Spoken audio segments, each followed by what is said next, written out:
এই যে বাংলাদেশের একটা অভিনেতা নাম হলো কবির মৃত্যু, কথা কয় না কেন? আজকে একটা কথা বলা হয়েছে এই কবির মৃত্যু নাকি ইসলাম ধর্ম গ্রহণ করেছেন, মুসলমান হয়েছেন। এ কথা সত্য হইলে তো আলহামদুলিল্লাহ। উনি এক সময় বলেছিলেন আমি অসুস্থ মানুষ, আল্লাহর কাছে একটু দোয়া করবেন, আল্লাহ যেন আমাকে ভালো রাখে। এই ভিডিওটা ভাইরাল করে মানুষ বলতেছেন এই অভিনেতা কবির মৃত্যু, এই বয়সে সে কালেমা পড়ে মুসলমান হয়েছে। এই কথা চতুর্দিকে ছড়ানো হচ্ছে। এইবার তার বড় ছেলে বলতেছে না না না না না, আমার বাবা মুসলমান হয় নাই, এই কথা গুজব ছড়ানো হচ্ছে। এজন্য বাজান, কেউ যদি মুসলমান হয়, ঈমান গ্রহণ করে, এটা সত্য কথা, কিন্তু আমি এটাকে স্বাগতম জানাবো, আমরা এটাকে বাহবা বলবো।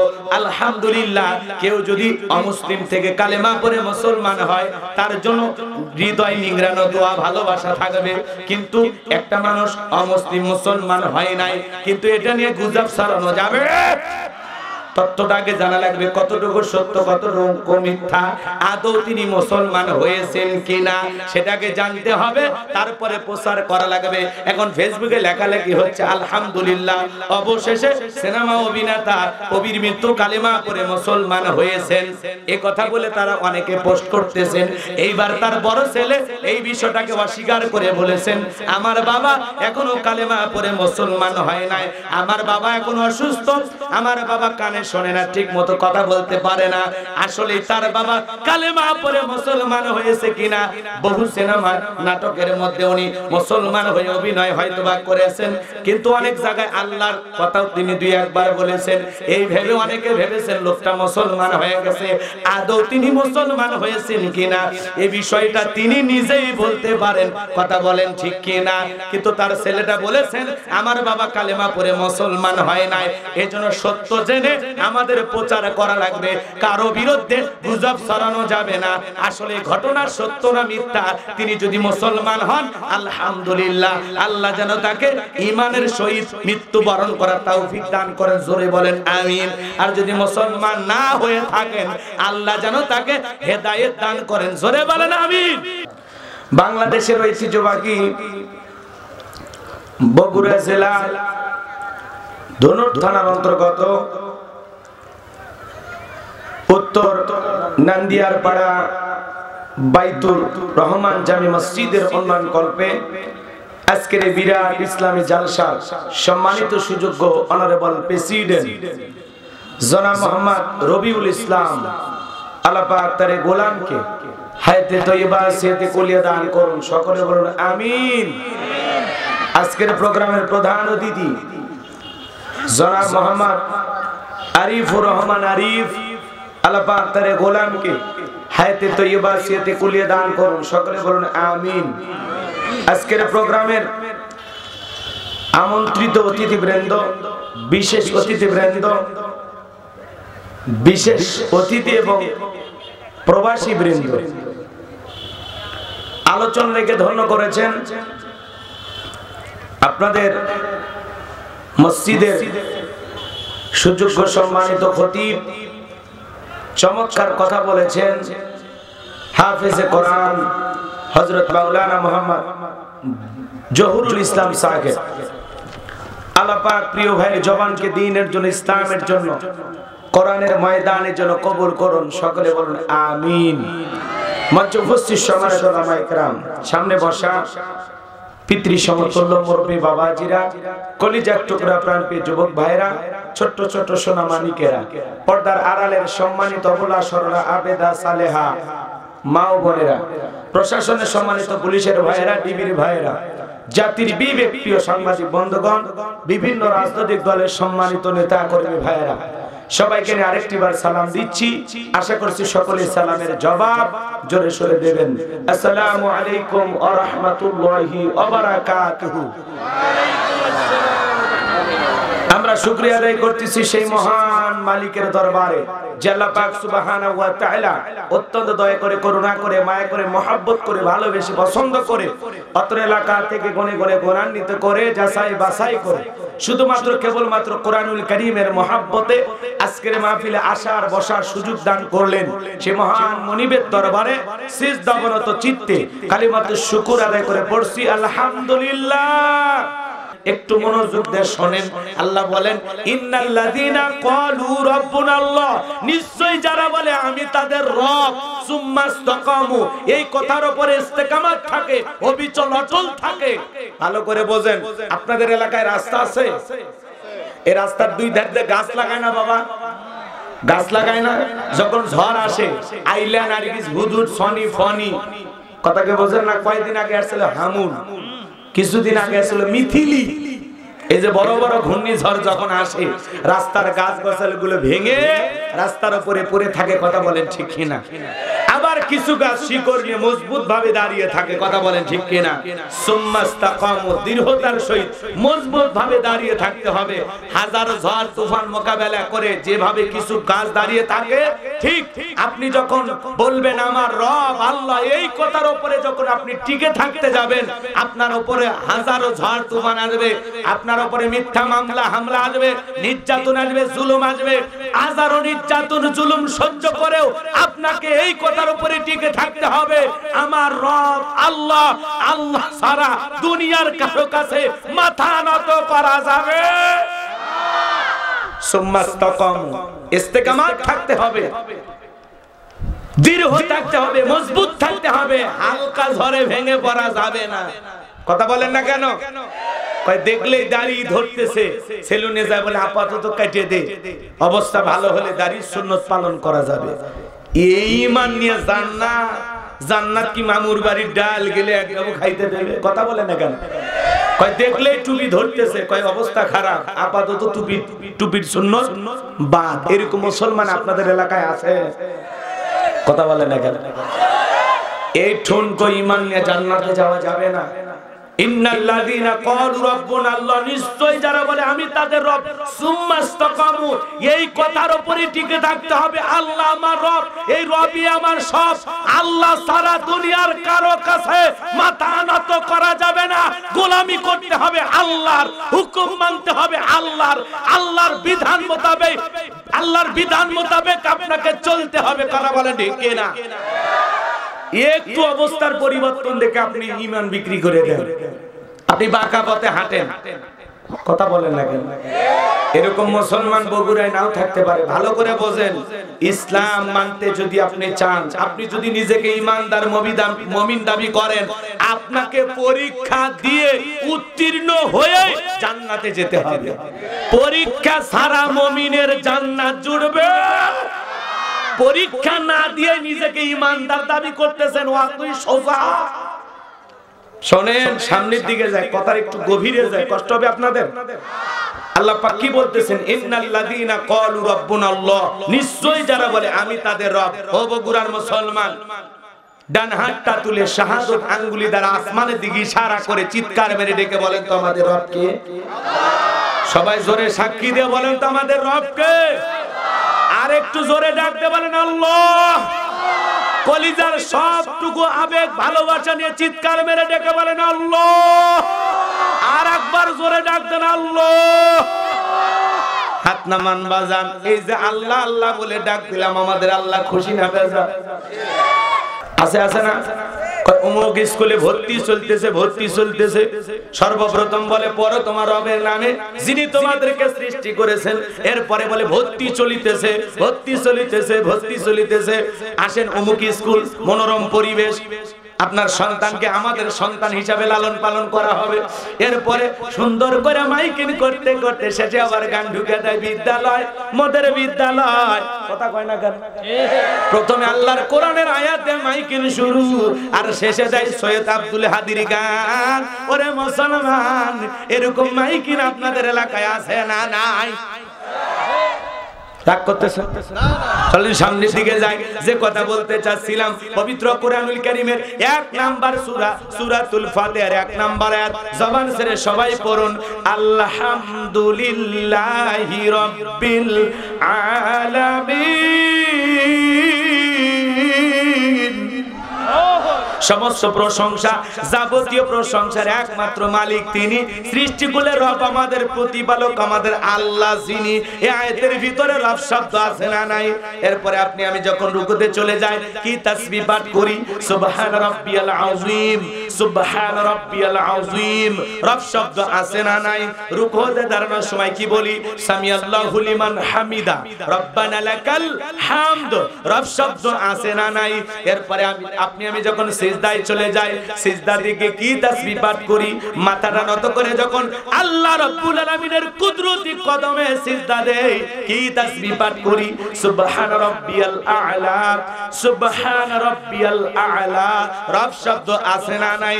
এরপরে যখন নামাজের সালাম ফিরানোর পর আল্লাহর কাছে দুহাত পেতে মুনাজাত করি কি বলি, রব্বানা আতিনা ফিদ দুনিয়া হাসানাতাও ওয়া ফিল আখিরাতি হাসানাতাও ওয়া কিনা আযাবান নার। সূরা বাকারা 201 নম্বর আয়াত। আল্লাহর কাছে ডেকে বলি, হে আমাদের রব, আমাদেরকে দুনিয়ার কল্যাণ দান করো, আখিরাতের কল্যাণ দান করো, ওই কঠিন জাহান্নামের আগুন থেকে আমাদের মুক্তি দাও। ইহকাল পরকালের কল্যাণ দেওয়ার মালিক কে? জাহান্নামের আগুন থেকে মুক্তি দেওয়ার মালিক কে? এ বাজান গো, আমার পবিত্র কুরআনুল কারীমের সর্বশেষ এই সূরা, সূরাটির নাম হলো নাস। তার 1 নাম্বার আয়াত, কুল আউযু বিরাব্বিন নাস। এই আয়াতের ভিতরে রব শব্দ আছে না নাই? জীবনের পরতে পরতে সব জায়গায় রব। আপনি আমি যেদিন মারা যাব, এই মসজিদের মাইকে যেদিন এলান জারি হবে, এই গ্রামের অমুক ব্যক্তি বেঁচে নাই, ইন্না লিল্লাহি ওয়া ইন্না ইলাইহি রাজিউন। আপনার আমার মৃত্যুর সংবাদ শোনার পর ছেলেটা কেঁদে বলবে বাবা নাই, মেয়েটা কেঁদে বলবে বাবা নাই, প্রিয়তমা স্ত্রী কেঁদে বলবে আমার স্বামী নাই, মা বাবা বেঁচে থাকলে বলবে কলিজার ধনটা হারাইলাম। পাড়া প্রতিবেশী, বন্ধু বান্ধব সবাই শেষ বিদায় দেওয়ার জন্য আপনার আমার বাড়িতে ভিড় জমায়ে দেবে। বাজান গো আমার, যতই 2 তলা 4 তলা 5 তলা বাড়ি বানান, ওই বাড়ি থেকে নামাইয়া চকির উপরে শোয়া দিয়া, দেখে রঙিন পোশাক কইলা উলঙ্গ করাইয়া, বড়ই পাতার গরম পানি দিয়ে গোসল করাইয়া দেবে। ছোট্ট ছেলেটাকে দে বলে, মা আমার বাবা কেন কোনো কথা বলে না, আমার বাবাকে কেন অন্য মানুষ গোসল করাইয়া দেয়, ও মা আমার বাবা কেন আমাকে কোলে নেয় না। মা সন্তানকে বোঝানোর ভাষা হারিয়ে ফেলে।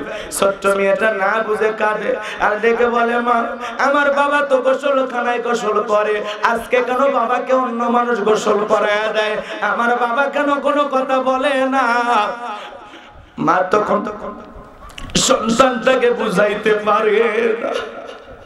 সন্তানের চোখের পানি, আত্মীয় স্বজন সবাই কান্নার রোল পড়ে যায়। বাজার আপনাকে আমাকে শেষ বিদায় দেওয়ার জন্য বাড়িতে সবাই হাজির হয়ে যাবে।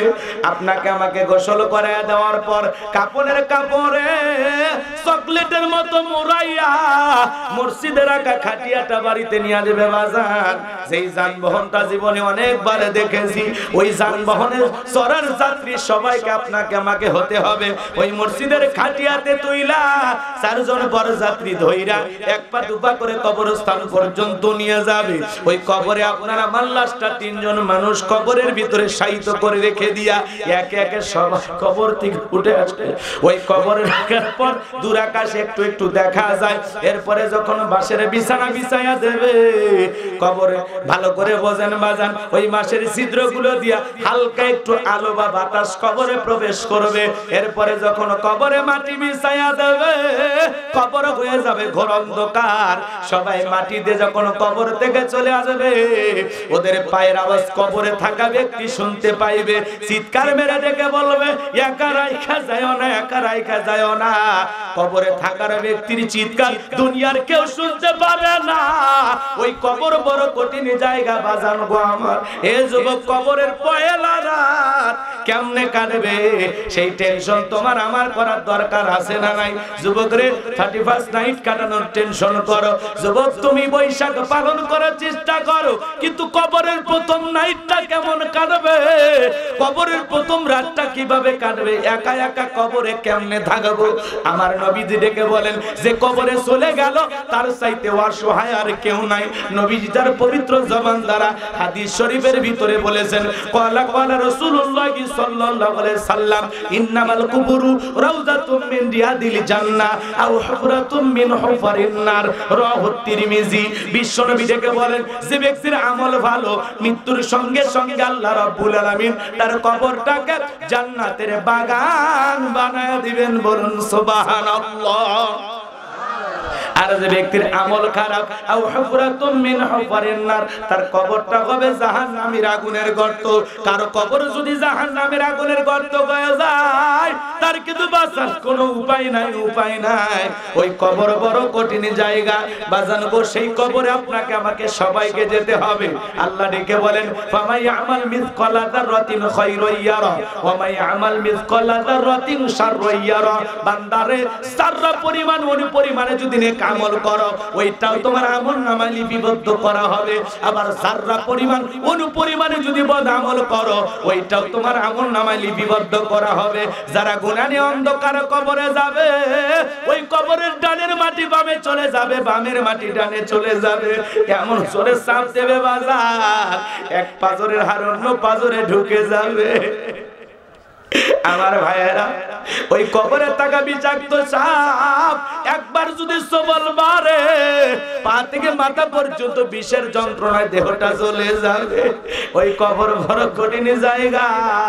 কবরে থাকা অন্ধ ফেরেশতা চোখে দেখে না, কানে শোনে না, হাতুড়ি দিয়ে এমন জোরে আঘাত করবে, দেহটা চূর্ণ বিচূর্ণ হয়ে যাবে। ওই কবর বড় কঠিন জায়গা। কবরের আযাব সহ্য করার শক্তি আপনার আমার কারো নাই। এবার জানবো আমার যে কথা বলতে চাচ্ছিলাম, গভীর মনোযোগ দিয়ে গুনাহগারের কথাগুলো শুনে যান। নবীর সাহাবী হযরত ওসমান জান্নাতের সার্টিফিকেট প্রাপ্ত সাহাবী, এরপরে কবর দেখে হযরত চোখের পানি ছেড়ে দিয়ে কান্না করতেন। অন্যান্য সাহাবীরা জিজ্ঞাসা করে, ভাই ওসমান আপনি কেন কবর দেখে কান্নাকাটি করেন? হযরত ওসমান ডেকে বলেন, এই কবর হলো প্রত্যেকটা মানুষের প্রথম ঘাঁটি, প্রথম স্টেশন, প্রথম মঞ্জিল। এই কবরে তিনটা প্রশ্ন করা হবে। যে সঠিক উত্তর দিতে পারবে তার মিজান ফুলসিরাতে কোনো টেনশন নাই। যে উত্তর দিতে পারবে না তার কিন্তু বাঁচার কোনো উপায় নাই। ওই কবরের ভিতরে এক নাম্বার প্রশ্ন করা হবে, মার রব্বুকা, তোমার রব কে? কথা বলে না। তাহলে কবরের প্রশ্নের ভিতরে রব শব্দ আছে না নাই? রুহের জগতে রব, জীবনের পরতে পরতে সব জায়গায় রব। কবরে ঢোকা মাত্র আপনাকে আমাকে প্রশ্ন করা হবে, মার রব্বুকা, তোমার রবকে? যার রবের গোলামি করেছে, এক আল্লাহর ইবাদত করেছে, কোরআন সুন্নাহ মোতাবেক জীবনটা পরিচালনা করেছে, আল্লাহর ইবাদতে যারা জীবনটা কাটায়া গেছে, আল্লাহর গোলামি করেছে, যারা আযান দিলে মসজিদে গিয়ে 5 ওয়াক্ত সালাত আদায় করেছে, যারা আল্লাহর বিধান মোতাবেক চলেছে, আল্লাহকে রাজি খুশি করার জন্য দুনিয়াতে সালাত আদায় করেছে, ইবাদত করেছে, বন্দেগী করেছে, সে আল্লাহর খাঁটি ইমানদার মুত্তাকি বান্দা। যারা ঈমান নিয়ে খাঁটি আমল করে নেককার বান্দা হয়ে কবরে যাবে, তাদেরকে প্রশ্ন করা হবে, মার রব্বুকা, তোমার রবকে? ওই নেককার মুত্তাকি খাঁটি ইমানদার বান্দা জবাব দিয়ে বলবে, রব্বি আল্লাহ, রব্বি আল্লাহ, আমার রব আমার আল্লাহ। কিন্তু যারা বেঈমান নাফরমান, যারা আল্লাহর বিধান মোতাবেক চলে নাই, আল্লাহর অবাধ্য গোলাম ছিল, যারা মনে করেছিল খাও দাও ফুর্তি করো, দুনিয়াটা মস্ত বড়, যারা রং তামাশায় মেতেছিল, শয়তানের ওয়াসওয়াসায় পড়ে যারা ভুল পথে পরিচালিত হয়েছে, যারা মিসগাইড হয়েছে, ভুল ইনফরমেশন পেয়ে ভুল পথে পরিচালিত হয়েছে, যারা দুনিয়ার টাকা পয়সা ক্ষমতার বাহাদুরিতে মেতেছিল, এরা কিন্তু জবাব দিতে পারবে না। গুনাহ নিয়ে আল্লাহর অবাধ্য বান্দা হয়ে কবরে যাবে যারা, প্রশ্নের উত্তর দিতে পারবে না তারা। কথা বলেন না কেন? কবরের কথা শুনে ভয় লাগে না? ভয় লাগে না? যেতে হবে। কথা বলেন যেতে হবে। এখনই যদি মারা যায় কি বউ কি বলবে? রাত 2টার দিকে স্বামী মারা গেছে, 30-40 বছর স্বামীর সংসার করলাম, 4-5টা বাচ্চার মা হইলাম, আমার স্বামী রাত 2টার দিকে মারা গেছে, কাউকে জানানোর দরকার নাই। সকালবেলা মানুষকে বলবো স্বামী মারা গেছে, 2টা থেকে ফজর পর্যন্ত আপনার বউকে আপনাকে চুমা খাবে, এ কথা কয় না। যখন টের পাবি কুদ্দুসের বাপ আর নাই, তখন কি বলবি? চিৎকার মারবি, কে কোথায় আসো, আসো আসো। কি হয়েছে? ওই অমুকের বাপ মারা গেছে, তাড়াতাড়ি ঘর থেকে বাইর করো, 2-1 ঘন্টা বেশি থাকলে এই ঘরে আর মানুষ ঘুমাতে পারবে না। কথা কয় না। যতই ভালোবাসা থাকে, নিঃশ্বাসটা বন্ধ হয়ে গেলে আপন মানুষেরা পর হয়ে যাবে। কথা বলে ঠিক কিনা? হে বাজান, সবাইকে যেতে হবে। ওই কবর বড় কঠিন জায়গা, কবর কিন্তু জায়গা ভালো নয়। কথা বলেন ঠিক কিনা? 6 দিন পরে নখ কষে যাবে, 9 দিন পরে চুল, কবর গাগের সামান নিতে কইরো না কেউ ভুল। 6 দিন পরে নখ কষে যাবে, 9 দিন পরে চুল, কবর গাগের সামান নিতে কইরো না কেউ ভুল। কবর জায়গা ভালো নয়, কবর জায়গা ভালো নয়। বলেন বলেন, কবর জায়গা ভালো নয়, কবর জায়গা ভালো নয়। আমল দিয়ে কবর গৃহ সাজিয়ে নিতে হয়, কবর জায়গা ভালো নয়, কবর জায়গা ভালো নয়। আমল দিয়ে কবর গৃহ সাজিয়ে নিতে হয়। 17 দিনে পেট পেটেছে যে পোকার খাদ্য হবে, 7 দিন পরে গোশত গাবে না, কঙ্কাল পরে রবে। 17 দিনে পেট পেটেছে যে পোকার খাদ্য হবে, 7 দিন পরে গোশত গাবে না, কঙ্কাল পরে রবে। 90 দিনে হাড়গুলি সব, 90 দিনে হাড়গুলি সব আলাদা হয়ে রয়। কবর জায়গা ভালো নয়, কবর জায়গা ভালো নয়। আমল দিয়ে কবর গৃহ সাজিয়ে নিতে হয়। দেখেছে অহম বড় লোভ লালসার পাহাড়, নফস হিংসায় চলে, নফস হলো নফসের কালো আহার। কথা বলে ঠিক কিনা?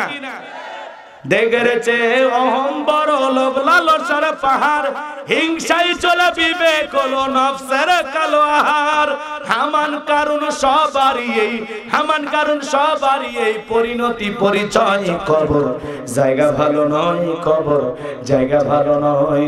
আমল দিয়ে কবর গৃহ সাজিয়ে নিতে হয়। 6 দিন পরে নখ কষে যাবে, 9 দিন পরে চুল, কবর গাগের সামান নিতে কইরো না কেউ ভুল। কবর জায়গা ভালো নয়, কবর জায়গা ভালো নয়।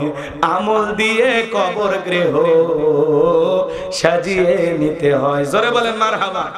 সেই কবরের ভয়ে, আল্লাহর ভয়ে মসজিদে গিয়ে 5 ওয়াক্ত সালাত আদায় করব, নেক আমল করব। কারা কারা দুহাত তুলে দেখায়। আল্লাহ আমাদের সবাইকে নেক আমল করে কবরে যাওয়ার তৌফিক দান করুন। জোরে বলেন আমিন। আল্লাহ আমাদের কবরের সলজবকে সহজ করে দেন। জোরে বলেন আমিন। আমরা যেন উত্তর দিতে পারি, আল্লাহ তৌফিক দান করেন। জোরে বলেন আমিন। হাত নামান ভাইরা আমার, লম্বা হবে লম্বা করব না, সংক্ষিপ্ত করে বলে দিয়ে যায়। তাহলে কবরে 1 নাম্বার প্রশ্ন, মার রব্বুকা, তোমার রবকে। উত্তর দিতে পারবে তারা, নেক আমল করে কবরে যাবে যারা। কথা বলে ঠিক কি না? উত্তর দিতে পারবে তারা, বদ আমল করে কবরে যাবে যারা। তাহলে কবরে 1 নাম্বার প্রশ্ন, মার রব্বুকা, তোমার রবকে। তাহলে সেই রবের গোলামি করে, সেই রবের দাসত্ব করে কবরে যাওয়ার দরকার আছে না নাই? চাকরি করলে তো বেতন বোনাস পাওয়া যায়, চাকরি করলে তো বসের নাম জানা যায়, কিন্তু চাকরি না করলে বেতন বোনাস পাওয়া যায়? কথা বলেন না কেন? এই দুনিয়াতে আল্লাহর গোলামি করে যদি কবরে যাইতে পারি, বেতন হিসাবে আল্লাহ দেবেন জান্নাত। বলুন সুবহানাল্লাহ। তাহলে কবরে 1 নাম্বার প্রশ্ন, মার রব্বুকা, তোমার রবকে। সেই রবের ইবাদত করব তো ইনশাআল্লাহ। আল্লাহ আমার রব, এই রবই আমার সব। কথা বলেন ঠিক কি না? তাহলে আল্লাহ দেখে বলেন, ইন্নাল্লাযীনা ক্বালু রাব্বুনাল্লাহ, নিশ্চয়ই যারা বলে আমি তাদের রব। তাহলে বলেন তো আমাদের রব কে? এইবার চলেন এদিক খেয়াল করেন। পৃথিবীর জমিনে আল্লাহ যখন কিছু মানুষকে পাওয়ার রাজত্ব ক্ষমতা দেয়, দেখবেন এক শ্রেণীর মানুষ দাম্ভিকতা অহংকার করে এই দুনিয়ার জমিনে একজন জালেম বসে, জালেম বলেছিল আনা রাব্বুকুমুল আলা, আমি বড় প্রভু, আমি বড় খোদা। জোরে কোন নাউজুবিল্লাহ। এই জালেমের নাম ছিল কাবুস। জোরে বলেন কি নাম? কাবুস। এ ছিল একটা ভবঘুরে যুবক। ভবঘুরে যুবক মানে বোঝেন না, যাদের এলাকায় কোনো কাজকর্ম নাই, বুঝতে পারছেন? খাওয়া দাওয়া বাদ দিয়ে ইয়াবা ফেন্সিডিল গাঁজা মদ খাইয়া গাছত ধাক্কা মেরে কয় ভাইজান সাইদ দেন। বউ যদি দরজা খোলে অমুকের বাপ তুমি ঢোলকা, কয় মা তুই বুঝবো না আজ একটু বেশি পরিমাণে মাল খাসি। এরকম নেশাখোর আছে না নাই? ঘরের দরজা বন্ধ করে সন্ধ্যাবেলায় জিকির করে ইয়াবা ইয়াবা ইয়াবা ইয়াবা। মা বাবা চিন্তা করে বাবা এটা কিসের ট্যাবলেট? জ্বর সর্দি গলা ব্যথা কাশ। কয় বোঝার দরকার নাই, টাকা দে নইলে তোর মাথা ফাটাবো। পিতা মাতা চিন্তা করে একমাত্র সন্তান, ও যদি মারা যায় তো জীবনে আছে কি? তখন রাগ করে টাকা দেয়, ওই টাকা দিয়ে নেশার ট্যাবলেট কিনে খায়। এরকম নেশাখোর আছে না নাই? যুবকদের পায়ে হাত দিয়ে অনুরোধ করে বলে যায় মাদক সেবন করা যাবে না। যারা নেশাখোর মানুষ, যারা মাদক সেবন করে এরা ভালো স্বামী হতে পারবে না, এরা ভালো বাবা হতে পারবে না, এরা সমাজের আদর্শ মানুষ হতে পারবে না। যারা নেশা করে, মদ ইয়াবা ফেন্সিডিল পান করে, এই নেশাখোর মানুষকে মানুষ আর মানুষ মনে করে না, সবাই বলে টোকায় টোকায়। কথা কোন ঠিক কি না? হে যুবকে, এই নেশা না করে যদি এই টাকাটা জমাও, এই টাকাতে বউকে যদি অন্তত 12 মাসে 12টা 3 পিস কিনে দিতে পারো, অন্তত জীবনে 12টা বাসর রাস্তায় না। কথা কয় না, কথা কয় না। বউয়ের মন খুশি করা দরকার আছে না না? যুবক, নেশা দ্রব্য পান করা যাবে না। মাদককে না বলুন, মাদককে না বলুন। মাদক সেবন করা যাবে না। নেশা দ্রব্য পান করা হারাম, হারাম। কথা বলেন ঠিক কি না? যুবককে আল্লাহ হেদায়েত দান করুক। জোরে বলুন আমিন। শুনেন, এই এদিক খেয়াল করেন। এর নাম ছিল কাবুস। কিপ্তিদের তরফ থেকে নাম ছিল রামসিস। আর মিশরের বাদশা হওয়ার পর উপাধি নাম হলো ফিরাউন। কয়েকটা মিনিট সময় দেন, তাহলে বুঝতে পারবেন হুজুর কোন ধাঁচে কোন জায়গায় কথা বলতে চায়। কথা বোঝেননি? সব কথা ক্লিয়ার বলা যাবে না, কিরামান কাতিবিন সব দিকে আছে। কথা কোন ঠিক কিনা? কারণ এমন জায়গায় ভাসুর হয়েছে ডাক্তার, দেখানোর কোনো উপায় নাই, আন্দাজে চিকিৎসা করা লাগবে। কথা কোন ঠিক কিনা? হ্যাঁ, চলেন সামনের দিকে যায়। কষ্ট হচ্ছে আপনাদের? এই ভবঘুরে যুবক, এই কাবুস নামের ফিরাউন তখন কি করলো বাজান গো আমার? এলাকায় থেকে চলে গেল মিশরে। মিশরে যাওয়ার পর সর্বপ্রথম হলো তরমুজের ক্ষেতের লেবার। এরপরে মিশরের সরকারি গোরস্থানের দারোয়ান লাগবে। ইন্টারভিউ চলতেছে, হাজার হাজার মানুষ লাইনের মধ্যে দাঁড়ায় গেছে। ওই কাবুস নামের ফিরাউন ওই লাইনের মধ্যে দাঁড়ায় গেছে। এইবার যখন ফিরাউনের ইন্টারভিউর পালা, দেখে বলে বাদশা আপনার চাইতে ভালো মানুষ নাই, আমি আপনার অনেক প্রশংসা শুনেছি। বাদশা গো, এই চাকরিটা যদি আমারে দেন সারা জীবন আপনার প্রতি কৃতজ্ঞ থাকবো। এমন ভাবে কথাগুলো উপস্থাপন করলেন, বাদশার মায়া লেগে গেল। তখন এই কাবুসকে মিশরের সরকারি গোরস্থানের চাকরিটা দেওয়া হলো। কথা আছে দুষ্ট লোকের মিষ্টি কথা। এইবার যখন ফিরাউন গোরস্থানের দারোয়ান হয়ে যাওয়ার পর চিন্তা করলো বাদশা প্রতি মাসে আমাদের বেতন দিবে, ঠিক আছে, কিন্তু এই বেতন দিয়ে পেট ভরবে না। তখন সে একটা সিস্টেম চালু করলো, ডেকে বলে ও জনগণ শোনো দিয়ামন, এই গোরস্থানে যদি লাশ দাফন করতে চাও একটা করে দিরহাম আমাকে দেওয়া লাগবে, না হলে লাশ আমি দাফন করতে দেব না। জনগণ তখন চিন্তা করে হারে একটা দিরহামের জন্য বাদশার দরবারে বিচার সালিশ নিয়ে যাব, লাশ পয়সা করে শেষ হয়ে যাবে, অতএব একটা টাকা যদি পাই এই ছেলেটাই পাক। এই চিন্তা ভাবনা করে জনগণ একটা করে দিরহাম দেওয়া শুরু করলো। বাজান গো আমার, এইবার একটা করে দিরহাম পাই। আর এই দিক খেয়াল করেন, গোরস্থানের ভিতরে লাশ দাফন করে 1 টাকা হলেও এইটাও কি কথা কোন কথা ঘোষ ঘোষ। তবে বাংলাদেশে কিন্তু এই জিনিসটা নাই না গো। আছে আছে। শোনো এই দেশটার গল্প করি, দেশটা মনে হয় স্বপ্নপুরী, শুধু কর ঘুষ কর মদ কর জুয়া কর, এটাই আছে ভুরি ভুরি, এটাই আছে ভুরি ভুরি। এ দেশে অসৎ কামাই কেউ করে না, তবে ঘুষের টাকা পেলে কেউ তো ছাড়ে না। টেবিলের নিচে দিয়ে হাত বাড়িয়ে কালো টাকাটা নেই সারিয়ে, টেবিলের নিচে দিয়ে হাত বাড়িয়ে কালো টাকাটা নাই সারিয়ে করছে ওরা বড় দেশের চুরি, করছে ওরা বড় দেশের চুরি। শোনো এই দেশটার গল্প করি। একটা ছেলের চাকরির জন্য 10 লাখ 15 লাখ টাকা ঘুষ উপরওয়ালাকে দেওয়া লাগে। উপরওয়ালা বলতে কি ফেরেশতা এসে নিয়ে যায়?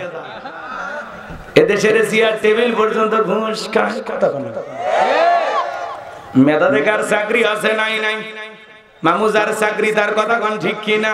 লম্বা হবে, লম্বা করব না, সংক্ষিপ্ত করে একটু বুঝা দেওয়ার চেষ্টা করতেছি। আমার একটা টার্গেট আছে, জায়গা মতো যাওয়া লাগবে। কথা বলেন ঠিক কিনা? লিল্লাহে তাকবীর। একটু মনোযোগ দিয়ে শুনেন বাজান গো আমার, ও বগুড়ার মুসলমান, যে কথা বলতে চাচ্ছিলাম, এইবার জনগণ একটা করে দিরহাম দেওয়া শুরু করলো। আমার আল্লাহ রাব্বুল আলামিন তখন ওই জামানার মানুষের উপরে একটা মহামারী পাঠায়া দিলেন, যেই মহামারীর নাম হলো ডায়রিয়া, কলেরা। ওই মহামারীতে হাজার হাজার মানুষ মারা যায় আর গোরস্থানের ভিতরে লাশ দাফন করে। আমাদের জামানায় আল্লাহ একটা মহামারী দিয়েছিল, নাম হলো ধরো না সুয়ো না, নাম হলো করোনা। মহামারী বুঝা দিয়েছে দুনিয়াতে কেউ কারো আপন না। যদি শুনছে এই গ্রামের অমুকের করোনা, ওর বাড়ির ধার দিয়ে পর্যন্ত হাঁটিও নি, রাস্তাও হাঁটিনি। কথা ঠিক কিনা? স্বামীর করোনা হয়েছে, স্ত্রী কাছে যায় নাই, খাবারের প্লেটটা নিয়ে স্বামী এক রুমে থাকে, স্ত্রী আলাদা রুমে থাকে।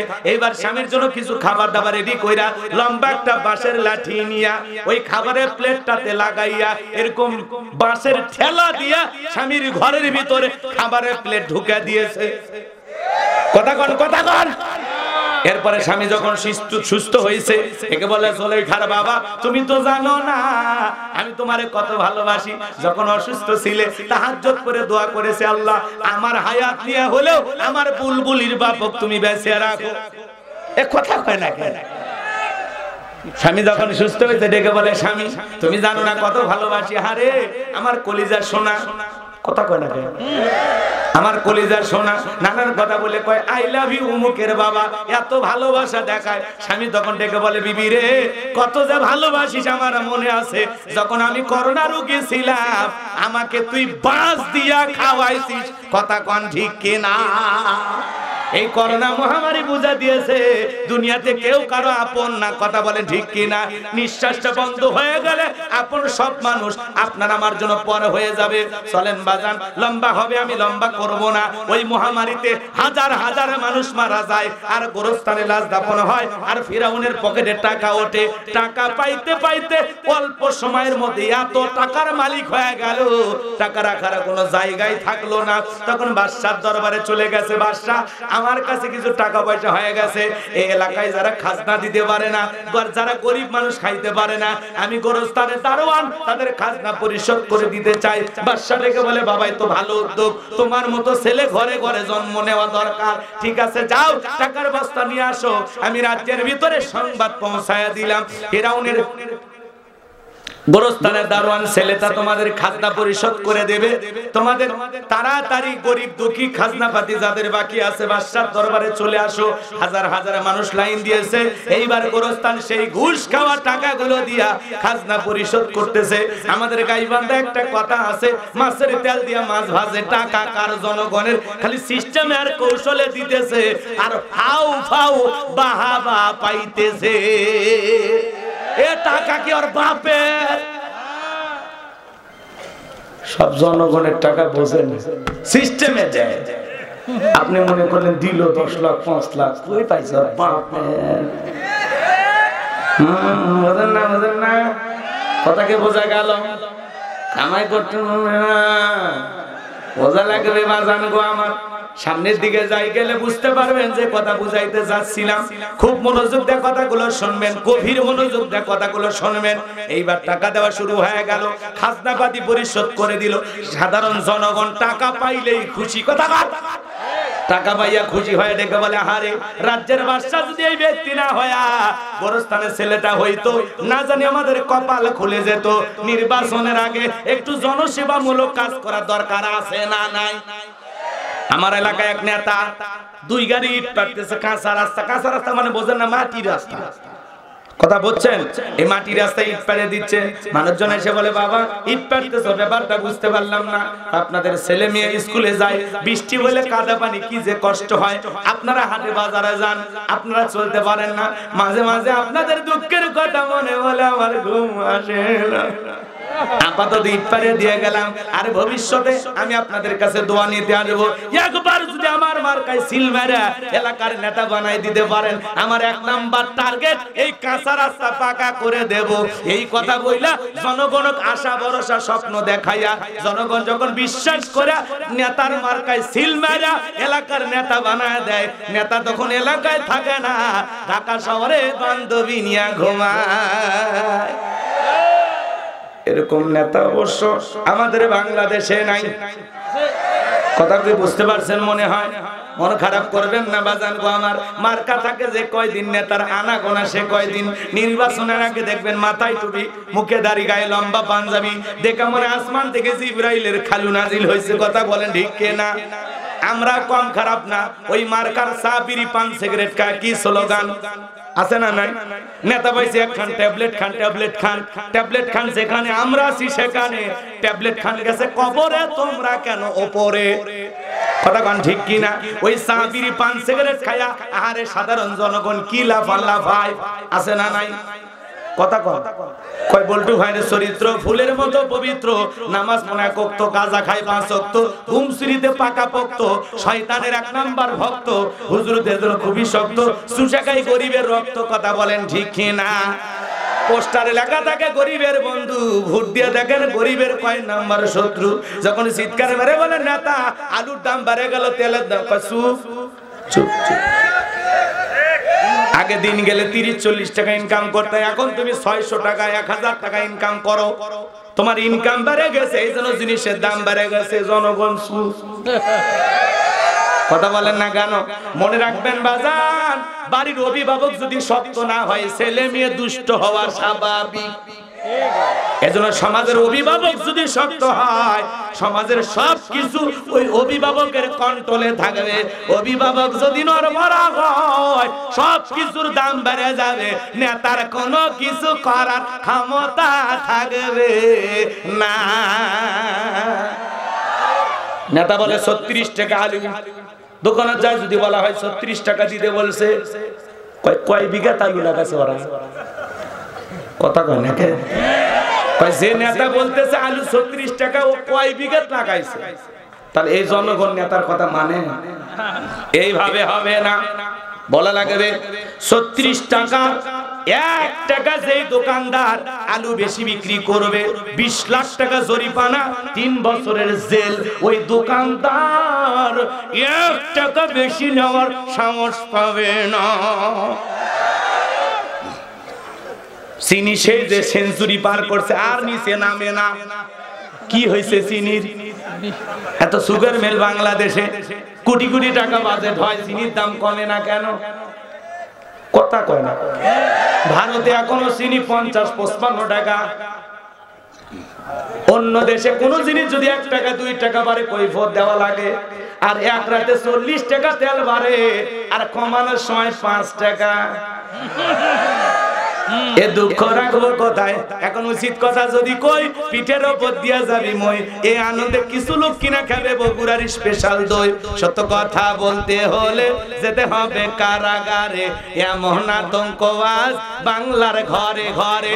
তবুও সত্য বলতে চাই, দুনিয়ার নেতাদের করি না ভয়, আমি ইসলামের দুশ্মনদের করি না ভয়। হক কথা বলা লাগবে। বোবা শয়তান হয় লাভ আছে? প্রতিবাদ করা লাগবে। কথা বলেন ঠিক কি না? সব জিনিসের দাম বেড়ে গেছে। গরিব মানুষ বাজারে ব্যাগ নিয়ে কান্নাকাটি করে, ওদের কান্না দেখার কেউ নাই। নির্বাচনের আগে 500 টাকা 1000 টাকা হাতে দিয়ে সেলফিও তুলবে, কান্না বন্ধ করবে, পরে 5 বছর পর আর আসবে না। না কষ্ট হচ্ছে আপনাদের না? আজকে চলবে না, দোয়া করবো। রাশেদ ভাই আপনি ভয় পাবেন না, যা হবে আকার ইঙ্গিত হবে, কারো নাম বলা হবে না। কথা ঠিক না? নাম বলে লাভ কি? আপনারা চেনেন না, বলা লাগবে কেন? ঠিক আছে, বোঝা যায় তো, ভয় পাইল না, ভয় পাওয়ার কারণ আমি আছি তো। হ্যাঁ, সব তো হুজুরে গেলে নাকি কোন? আচ্ছা বাজান গো আমার, চলেন সামনের দিকে যাই। যে কথা বলতে চাচ্ছিলাম, আজকে নরম পায়া সব হুজুরদের দোষ। আর কত নায়িকা কত কিছু করে, কত নায়ক কত কিছু করে, ওদের কোনো দোষ নাই। কথা কোন ঠিক কি না? ওই যে এক নায়িকা নাটক করে, তিশা নাকি যে নাম, আজকে ডিবি অফিসে গেছে, বলে আমি সমস্যায় আছি, একটু ডিবি অফিসে জানাইতে আসছি, আমার বিরুদ্ধে নানামুখী ষড়যন্ত্র করা হচ্ছে, আমার বিভিন্ন অডিও ক্লিপ ভাইরাল করা হচ্ছে। তো তুমি কথা না বলে ভাইরাল হয় কেমনে? কথা কয় না কেন? আজকে এগুলো বলা যাবে না, বলা যাবে না। বাজান গো, কোন নায়িকা কি করলো এটা মূল বিষয় নয়। আজকে বাজান হাজারো অপরাধ যারা করে তাদেরকে আমরা কোনো কিছু বলি না, কিন্তু নিরপরাধ মানুষদেরকে আমরা কষ্টের সাগরে ভাসায় দেই। কথা বলেন ঠিক কি না? এই দুনিয়াতে যত খারাপ কাজ করে তাদেরকে আমরা দাম দেই, আর যারা ভালো মানুষ ভালো কাজ করতে চায় তাদেরকে আমরা মানুষের সামনে পচানোর চেষ্টা করি। এই হুজুরের এই অপরাধ, অমুকের এই অপরাধ, তমুকের এই অপরাধ। কিন্তু মনে রাখবেন বাজার, এই দিন নয়, আরো দিন আছে। এই দিন নিয়ে যাবে সেই দিনের কাছে। বিচার দুনিয়ার আদালতে নয়, আল্লাহর আদালতে একদিন সবার বিচার হবে। কথাকে বোঝা গেল? যাই হোক, ওই নায়িকার অডিও ফাঁস হয়ে গেছে। কেউ বলে পরকীয়া প্রেম, কেউ বলে প্রেমিকের সাথে এটা হয়েছে, কেউ বলে মেয়েটা আত্মহত্যা করতে মারা গেছে, আত্মহত্যা করে মারা গেছে। এইবার মেয়েটা বলে না, আমি আত্মহত্যা করে মরি নাই, ঘুমের বড়ি খাইছিলাম। কি খাইছিলাম? আমার জ্ঞান ছিল না, হাসপাতালে নিয়ে গেছে, আর গুজব ছড়াইছে আমি নাকি আত্মহত্যা করছি। আমি খুব শক্তিশালী একটা মেয়ে, আমি আত্মহত্যা করব না। ভালো, আত্মহত্যা না করা ভালো। তোমার মতো সুন্দরী বেঁচে থাকে, কথা কয় না কেন? রাগ করতেছেন মনে হয়?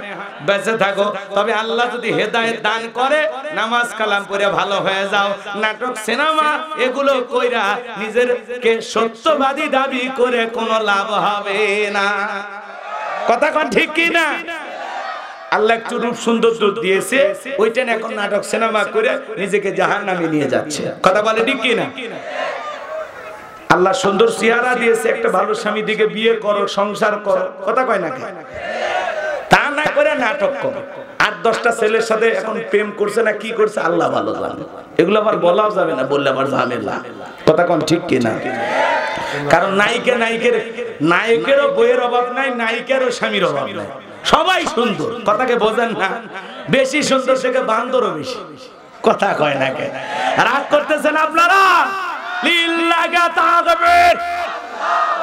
সৌন্দর্যের অহংকার করবেন না। হাজারো সুন্দরী মরার আগে চামড়া ঝরে গেছে, চেহারা দিক তাকায় বোঝাই যায়নি এটা কি সেই মেয়ে। কথা কয় না কেন? চলেন, আল্লাহ হেদায়েত দান করুক। জোরে বলেন আমিন। কি বলছিলাম ভুলে গেছি মনে হয়। কি বাজান গো আমার, লম্বা হবে, লম্বা করব না। এদের ওদের সেনা বড় দায়। কথা কোন ঠিক কিনা? ওরা নানান ভেজ নিয়ে আপনার আমার সামনে আসবে। বাজান গো আমার, রাস্তার একটা ফকিরও 500 টাকা দিয়েও সেলফি তুলবে আর বলবে আমি জনতার নেতা। কথা কোন ঠিক কিনা? রাস্তার একটা ভিক্ষুক মহিলাকে বুকের সাথে জড়ায় নিয়ে বলে আপনার চেহারার মাঝে আমি আমার মাকে খুঁজে পাই। কি অভিনয় করে জনগণের আবেগ নিয়ে খেলা করে, এরকম অবশ্য বাংলাদেশে কেউ করে না। এজন্য বাজান ওদের চিনে রাখতে হবে, আর যাত্রার পিছনে লাফালাফি করা যাবে না। মনে রাখবেন, দেশের জনগণ ঠিক, পুরো দেশ ঠিক। আপনি 1 নাম্বার, দেশের নেতাও হবে 1 নাম্বার। কথা কোন ঠিক কিনা? কিন্তু আগে জনগণকে ভালো মানুষ হওয়া লাগবে, আল্লাহওয়ালা হওয়া লাগবে, নেককার নামাজি, আল্লাহর প্রিয় গোলাম হওয়া লাগবে। তাহলে আল্লাহর কাছে যা চাইবেন আল্লাহ তাই দেবে। কথা বলেন ঠিক কিনা? কিন্তু আমাদের অবস্থা হয়ে গেছে এমন, তেঁতুল গাছের নিচে এক পাগল হাত তুলে বলে আল্লাহ রাজশাহীর ফজলি আম দে, রংপুরের হাড়িভাঙ্গা দে, লম্বা লম্বা আমরুপালি দে। আল্লাহ ডেকে বলে পাগল রে, চোখটা খুলে দেখ কোন গাছের নিচে দোয়া ধরেছিস। তেঁতুল গাছের নিচে দাঁড়ায়া আম চাইলে যেমন হবে না। নির্বাচনের আগে নেতার কাছে 500,000 টাকা খাইয়া ভোট বিক্রি কইরা আল্লাহর কাছে উমরের মতো নেতা চাইলে নেতা পাওয়া যাবে না। আপনি যখন হাত তুলে বলেন আল্লাহ এদেশের নেতাদেরকে উমরের মতো আদর্শবান বানায়া দাও, আল্লাহ তখন ডেকে বলে হে বান্দা, উমরের দেশে থাকার মতো জনগণ কি হতে পেরেছিস? কথা বলে রাগ করতেছেন নাকি? এজন্য নেতা এক নাম্বার যদি বানাইতে চান তাহলে আপনাকেও এক নাম্বার হওয়া লাগবে। যেমন জনগণ তেমন নেতা হবে। কথা বলেন ঠিক কি না? আপনি তাহাজ্জুদ পড়নেওয়ালা বান্দা হলে আপনার নেতাও তাহাজ্জুদ পড়নেওয়ালা বান্দা হবে। এজন্য আমরা মনে রাখতে হবে একটা কথা, গাছের গোড়া ঠিক মাথা ঠিক। আমরাই পারি এই সমাজের কল্যাণে, মানুষের কল্যাণে, দেশের কল্যাণে ইসলামকে যদি প্রতিষ্ঠিত করতে পারি তাহলে ইসলামের সুশীতল ছায়াতলে সবাই আশ্রয় গ্রহণ করবে। আল্লাহর জমিনে আল্লাহর দ্বীনকে যদি প্রতিষ্ঠিত করতে পারি, কোরআনের সমাজ কায়েম করতে পারি, এই সমাজে চুরি দুর্নীতি ডাকাতি খুন রাহাজানি টেন্ডারবাজি সাদা ধর্ষণ কোনো কিছু থাকবে না। এই সমাজটা একটা মিনি জান্নাতে পরিণত হবে যখন আল্লাহর কোরআন পার্লামেন্টে কায়েম হবে। লম্বা হবে, লম্বা করব না, সংক্ষিপ্ত করে বলে দিয়ে যায়। এইবার খাজনা পরিশোধ করে দিয়ে দিল, জনগণের বাহবা পাইল। ওই দেশের মন্ত্রী ছিল, মারা গেল, নির্বাচন শুরু হয়ে গেল। আগে তো জনগণের মন কাইরা নিয়েছে, এইবার সবাই এক চান্সে ভোট দিয়া সেই গোরস্থানে দারোয়ান কাবুস নামের ফেরাউনকে মিশরের মন্ত্রী বানায় দিল। এইবার মিশরের মন্ত্রী হয়ে যাওয়ার পর আল্লাহর খেলা বোঝা বড় দায়। ওই দেশের যিনি বাদশা ছিল, বার্ধক্য জনিত কারণে বাদশা মারা গেল। বাজানো গো আবার এইবার ফিরাউন সমস্ত জনগণ আর নেতাদেরকে ডেকে বলে, শোনো, রাজ্যের বাদশা মারা গেছে, বাদশাহের সিংহাসনটা খালি আছে, এইবার তোমরা বলো তোমাদের মিশরের বাদশা হবে কে? সমস্ত জনগণ ডেকে বলে, আপনার চরিত্র আগেই জানা হয়ে গেছে, আপনার চাইতে ভালো মানুষ নাই, আপনি আমাদের যদি বাদশা হয়ে যান আমাদের তাতে কোনো আপত্তি নাই।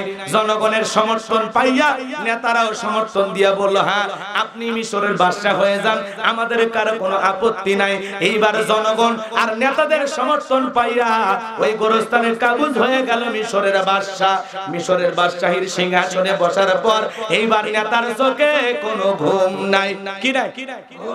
আরো জোরে, নেতার চোখে কোনো ঘুম নাই। আজে বাজে স্বপ্ন দেখে লাফালাফায় ওঠে, আজে বাজে স্বপ্ন দেখে লাফায় ওঠে। 2-3 রাত নেতা যখন ঘুমাইতে পারে না বাজান গো, ওই দরবারে জ্যোতিষী ছিল 400 জ্যোতিষীর লিডার নাম হলো দবিরা, বয়স হলো 320 বছর। দবিরাকে ডেকে বলে, দবিরা রে, ভাগ্য কবে শোনা করে দেখ, আমার পথের কেন জানি সমস্যা হয়ে যাচ্ছে, রাতের বেলা আমি ঘুমাইতে পারি না, আজে বাজে স্বপ্ন দেখে লাফালাফায় উঠি, কি হয়েছে আমার আমি নিজের সমস্যা বুঝতে পারতেছি না। এইবার দবিরা বলে, নেতা টেনশন নেবার কোনো কারণ নাই, আমি বিষয়টা দেখতেছি।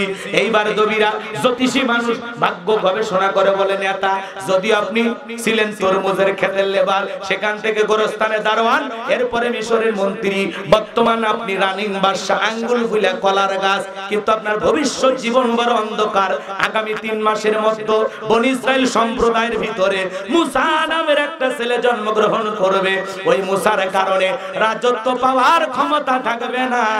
নেতারে, এমনকি আপনার জীবন যাওয়ার সম্ভাবনাও দেখা যায়। এই কথা শোনার পর ফেরাউনের মাথা ঠান্ডা না গরম? গরম মানে যদি দবিরা বলতো মুসা দেবে খানকা বানাবে, বৈশে বৈশে জিকির করবে, তাহলে মাথা গরম হইতো না। ফেরাউন চাইলে নিজের খরচে 2-4টা খানকা বানায়া দিত। কথা বলেন ঠিক কিনা? আজকেও যারা খানকায় বসে জিকির করে লাফালাফি করে দেখেন না, কই পানির ভিতরে জ্বললে বাতি ঝড় বাতাসেও নেবে না, ল্যাংটা বাবার মুরিদ হইলে নামাজ রোজা লাগে না। আছে না নাই? এই দুনিয়াতে এমন কোন নবী রাসূল নাই যে নবী রাসূল সালাত আদায় করে নাই। আর পৃথিবীতে এখন ভণ্ডের আবির্ভাব হয়ে গেছে, ওদের নাকি নামাজ লাগবে না। যে পীর বলে নামাজ পড়া লাগবে না, ওইটা পীর না, টাটকা শয়তান।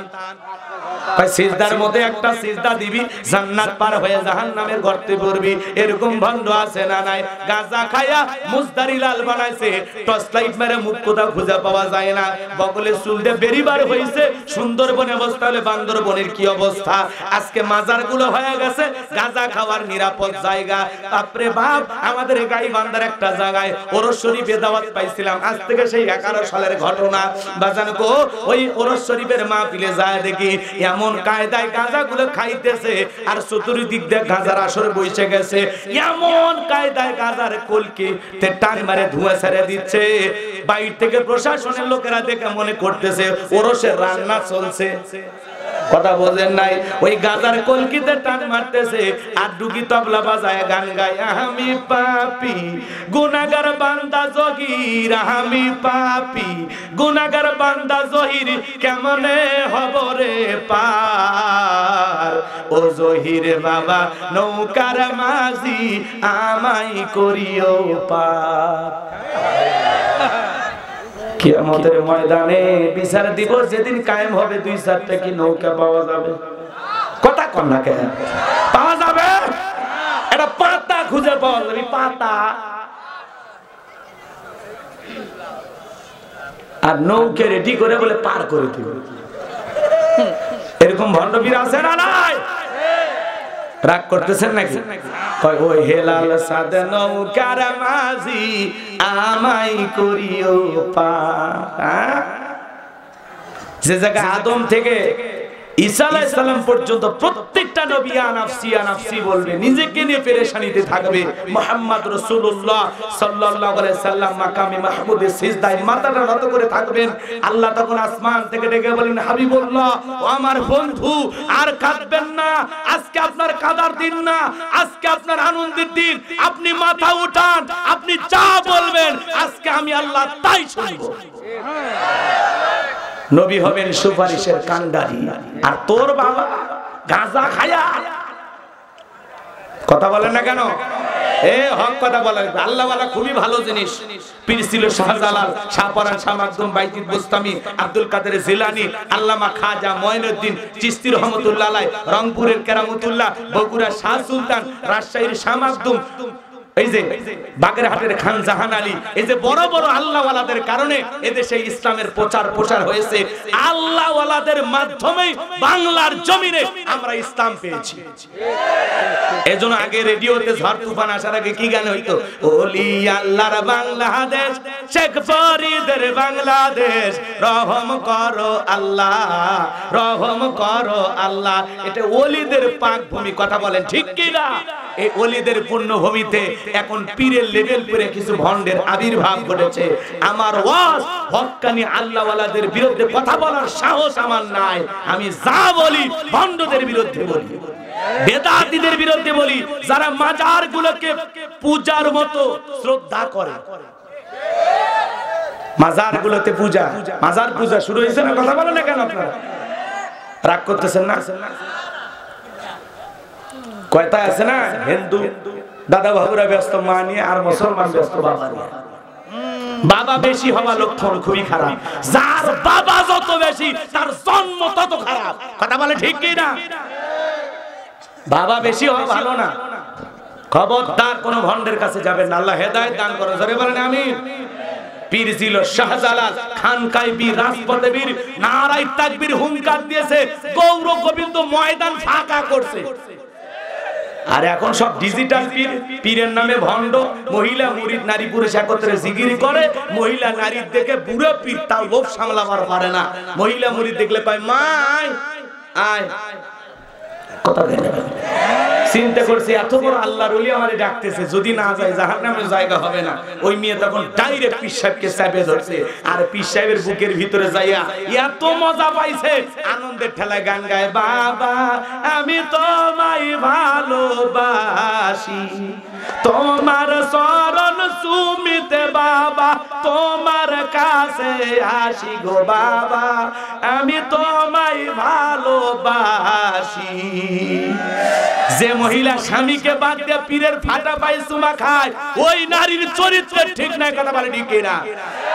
আপনার বউকে মাজারে পীর সাহেবের কাছে পাঠান, আপনি কি দুর্বল? আপনার বউকে বলবেন আমি তোর বড় পীর, পছন্দ হয় না? আয়েশা, ফাতেমা, খাদিজা, আসিয়া, মারিয়ম, হাজেরা, রহিমা, এদের জীবনীগুলো কিনে দিবেন। স্ত্রী স্ত্রীকে বলবেন এগুলো সব জান্নাতি নারী, এই বইগুলো পর, জান্নাতি জীবন গড়, জান্নাতের রাস্তা ধর, তারপরে মর। আপনার বউকে আপনি একটা বাচ্চার জন্য পীর সাহেবের কাছে পাঠান, সন্তান দেওয়ার মালিক কে? আল্লাহ। কোন মাজারের বাবার ক্ষমতা আছে একটা ছেলে দিতে পারে? ইব্রাহিম আলাইহিস সালামকে ৮৬ বছর বয়সে সন্তান দিয়েছেন কে? আল্লাহ। সে আল্লাহ আজও আছে না নাই? কিছু চাইলে কার কাছে? ফাইদা ফারাগাতা ফানসাব ওয়া ইলা রাব্বিকা ফারগাব। বান্দারে যখন নিঃশ্বাস হয় দুর্বল হইবা, তোমার শূন্য হাতটা আমি আল্লাহর দিকে পেতে ধরো, আমি আল্লাহ তোমার শূন্য হাতটা পূর্ণ বানায় ফেরাই দেব। বলুন সুবহানাল্লাহ, আরো জোরে বলুন সুবহানাল্লাহ। তাহলে ভণ্ড পীর যেখানে আমরা নাই সেখানে, আরো আস্তে, ভণ্ড পীর যেখানে আমরা নাই সেখানে, হক্কানি আল্লাহ ওয়ালা যেখানে। মনোযোগ দিয়ে কথাগুলো শুনবেন বাজান। আমি পীর মুরিদদের বিরুদ্ধে কোনো কথা বলি না। আল্লাহ ওয়ালাদের কারণে এদেশে ইসলামের প্রচার প্রসার হয়েছে, মানুষ অমুসলিম ছিল মুসলমান হয়ে গেছে। কথা বলেন ঠিক কিনা? আল্লাহ তাকে যেন হেদায়েতের পথে কবুল করেন, জোরে বলেন আমিন। তিনি অসুস্থ, আল্লাহ যেন সুস্থতা দান করেন, জোরে বলেন আমিন। কথা যেটা বলছিলাম মনে হয় ভুলে গেছেন, ভুলে গেছেন। ভালো করে বুঝবেন বাজান গো আমার, ফিরাউনের মাথা গরম হয়ে গেছে। ভালো করে বোঝেন, আজকেও যারা খানকা নিয়ে বসে আছে তাদেরকে টার্গেট করা হয় না, ওরা খানকা নিয়ে রমরমা ব্যবসা করতেছে। কিন্তু যারা আল্লাহর জমিনে দ্বীনকে প্রতিষ্ঠিত করতে চায়, এক আল্লাহর প্রতি মানুষকে দাওয়াত দেয়, কোরআন দিয়ে সমাজ পরিচালনা করে, তাদেরকে টার্গেট করে করে ভিতরে ঢুকানো হয়। কথা বলেন ঠিক কিনা? এ বাজার গো আমার, আপনাদের উদ্দেশ্যে বলতে চাচ্ছিলাম, এইবার ফিরাউন হামানকে ডেকে বলে, হামান এইদিকে আয়। হামানের মাথায় কোনো চুল ছিল না, সাদে মান নাই বাম পাল্লট, পুরো মাথা ছিল ভারতের দমদম এয়ারপোর্ট। হামানকে ডেকে বলে, হামান তাড়াতাড়ি করে বল, ঘটনা তো একটা ঘইটা গেছে, আগামী ৩ মাসের মধ্যে মুসা নামের একটা ছেলে জন্মগ্রহণ করবে, ওই মুসার কারণে রাজত্ব পাওয়ার ক্ষমতা থাকবে না, এটা তো মেনে নেওয়া যায় না, কি করা যায়? এইবার বাজান গো আমার, হামান ডেকে বলে, নেতা টেনশন নেবার কোনো কারণ নাই, মাইট ইজ রাইট, জোরজার মূল্য তার পাওয়ার রাজত্ব ক্ষমতা আমাদের হাতে, আমরা যা বলবো মিশরের জনগণ তাই মানতে বাধ্য।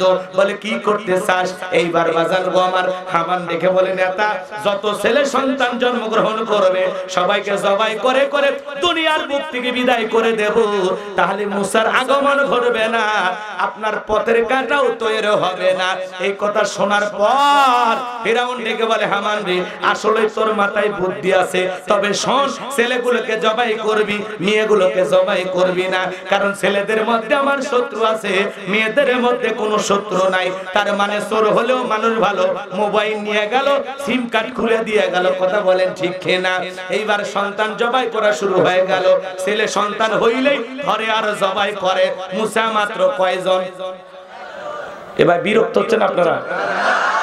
যদি বিরক্ত দোয়া করে দিই। আপনারা বলে অনেকক্ষণ ওয়াজ শুনবেন আজকে, সারা হ্যাঁ নড়াচড়া করি না, ওটা বসা করলে কিন্তু বিরক্ত লাগে। একটু ধৈর্য নিয়ে বসেন, পেশাব লাগলেও আধা ঘন্টা 1 ঘন্টা আটকান, আমি অল্প সময়ের মধ্যে শেষ করে দেবো ইনশাআল্লাহ। জি জি জি জি, লিল্লাহি তাকবীর। দয়া করে ওটা বসা করেন, অনুরোধের ভাষায় বলবো, ওটা বসা করেন। জি জি, এদিক খেয়াল করেন বাজান গো আমার, কথা বলতে আমার আপত্তি নাই যদি আপনারা শোনেন। লিল্লাহি তাকবীর। একটু আওয়াজ দেন, কি বলছিলাম ভুলে গেছেন। মুসা মাত্র কয়জন আর জবাই করে কত হাজার হাজার। তার মানে জালেমদের কাছে অপরাধ করে একজন, আর জালেমেরা সেই অপরাধের শাস্তি হাজার জনের উপরে চাপায়া দেয়। কথা বলেন ঠিক কি না? মুসা সন্দেহে জবাই করতে করতে 3 মাসে হাজার হাজার সন্তান জবাই করলেন। 2টা বর্ণনা পাওয়া যায়, কেউ বলেছেন 20,000, কেউ বলেছেন 24,000, আবার কেউ বলেছেন 80,000-এর মতো। মনোযোগ দিয়ে শোনেন, আমি যে কথা বলতে চাচ্ছিলাম বাজান গো আমার, এইবার 3 মাস অতিবাহিত হয়ে গেল। দবিরাকে ডেকে বলে, দবিরা এইবার গবেষণা করে দেখো আমার পথের কাটা মুসা মরল না বাঁচলো। এইবার দবিরা গবেষণা করে বলে, নেতা যদিও বনি ইসরাইল মায়ের বুক খালি কইরা হাজার হাজার সন্তান জবাই করেছেন, কিন্তু আপনার পথের কাটা মুসা এখনো মরে নাই, মরে নাই, মায়ের কোলে জীবিত আছে, সুস্থ আছে, কিন্তু কোথায় আছে এইটা বলার ক্ষমতা আমাদের নাই। কথা বোঝেন নাই মনে হয়? এইটা বলার ক্ষমতা আমাদের নাই। এই কথা যখন বললেন ফিরআউন চুপ হয়ে গেল। আমার আল্লাহ রাব্বুল আলামিন বলেন ওয়া মাকারু ওয়া মাকারাল্লাহ আল্লাহু খায়রুল মাকিরিন। খেলাকার আল্লাহ চাই মুসারে বাঁচাইতে আর ফিরআউন চাই মারতে। আর 14 গোষ্ঠী এক জায়গায় হইয়া মুসা নবীকে মারতে পারবে? মুসা নবীকে মারতে পারবে না। লম্বা ইতিহাস সংক্ষিপ্ত করে বলে দিয়ে যায়, ফিরআউন এইবার রাগান্বিত হয়ে সেনাবাহিনীদেরকে ডেকে বলে তাড়াতাড়ি করে চতুর্দিকে ছড়ায়ে পড়ো, যে জায়গায় মুসারে পাইবা ধরবার জবাই করবা যাও এলাকায় নামিয়ে পড়ো। এলাকায় তল্লাশি চালানো শুরু হলো, একেবারে চিরুন অভিযান। একদল সেনাবাহিনী মুসা নবীর বাড়ির দিকে রওনা করেছে। মুসা নবীর বড় বোন নাম তার মারিয়ম ডেকে বলে মা আমার ভাইকে তুমি কই লুকিয়ে রাখবা? মুসা নবীর মা সেনাবাহিনীর কথা শুই না সন্তানকে নিয়ে দিক সেদিক দৌড়ায়। কে যেন ইলহামের মাধ্যমে গায়েবী আওয়াজ দিয়ে বলে মুসার মা তোমার চুলার ভিতরে তোমার ছেলেটাকে ফেলে দাও, কথা দিলাম গো তোমার ছেলেকে আবার তোমার কোলে ফেরায় দেব, বলুন সুবহানাল্লাহ। এইবার ফিরআউনের সেনাবাহিনী পুরো বাড়ি তল্লাশি চালাইলেন, সার্চ করলেন, তন্ন তন্ন করে বাড়ির চতুর্দিকে খুঁজলেন, কোথাও কোনো সন্তান খুঁজে পাইলেন না। এইবার সমস্ত বাহিনী যখন ব্যর্থ হয়ে চলে যায়, বাজান গো আমার মুসা নবীর বাবা দুইটা চোখের পানি ছেড়ে দিয়ে কাঁদে আর ডেকে বলে বিবি রে ওই জালেমদের ভয়ে সন্তানটাকে চুলার ভিতরে ফেলে দিলি। আমার মন ডেকে বলে আমার মুসা মনে হয় আগুনে পুড়ে কয়লা হয়ে গেছে। ওরা যদি ছেলেটাকে জবাই করতো বুকে লাশটা জড়ায় কাটতে পারতাম। বাবা হিসাবে মা হিসাবে মুসা নবীর মা বাবার অন্তরে দয়া মায়া আছে না নাই? আরো জোরে আছে না নাই? বাজান গো আমার লম্বা ঘটনা লম্বা করব না। মুসা নবীর বাবা কান্দে, মা কান্দে। বাজান গো আমার মুসা নবীর মা বাবা কান্দে, সন্তানের জন্য তাদের দরদ লাগে, মায়া লাগে। আপনার আমার মা বাবার অন্তরে দয়া মায়া আছে না না? যুবক তোদের পায়ে হাত দিয়ে অনুরোধ করে বলে যায় আজকে পিতামাতার খেদমতের আলোচনা আমি করব না, এতটুকু বলে যায় খবরদার খবরদার মা বাবার সাথে কখনো খারাপ ব্যবহার করব না। আল্লাহ বলেন ওয়া ক্বাদা রাব্বুকা আল্লা তা'বুদু ইল্লা ইয়াহু ওয়া বিল ওয়ালিদাইনি ইহসানা। আমার ইবাদত করো, আমার ইবাদতের সাথে কাউকে শরীক করো না। আমার ইবাদতের পর তোমাদের দায়িত্ব হলো মাতা পিতার খেদমত করা, তাদের সাথে উত্তম আচরণ করা, ভালো ব্যবহার করা। আমার নবীজি তার পবিত্র জবান দ্বারা হাদিস শরীফের ভিতরে বলেছেন হুমা জান্নাতুকা ওয়া নারুকা। তোমার পিতামাতায় তোমার বেহেশত, তোমার পিতামাতায় তোমার দোজখ। যুবক রে সেই পিতামাতার মনে কষ্ট দেওয়া যাবে না, পিতামাতার মন ভাঙা যাবে না। পিতামাতা এমন একটা নিয়ামত যাদের চেহারার দিকে তাকাইলে আমল নামায় আল্লাহ কবুল হজের সব লিখে দেয়।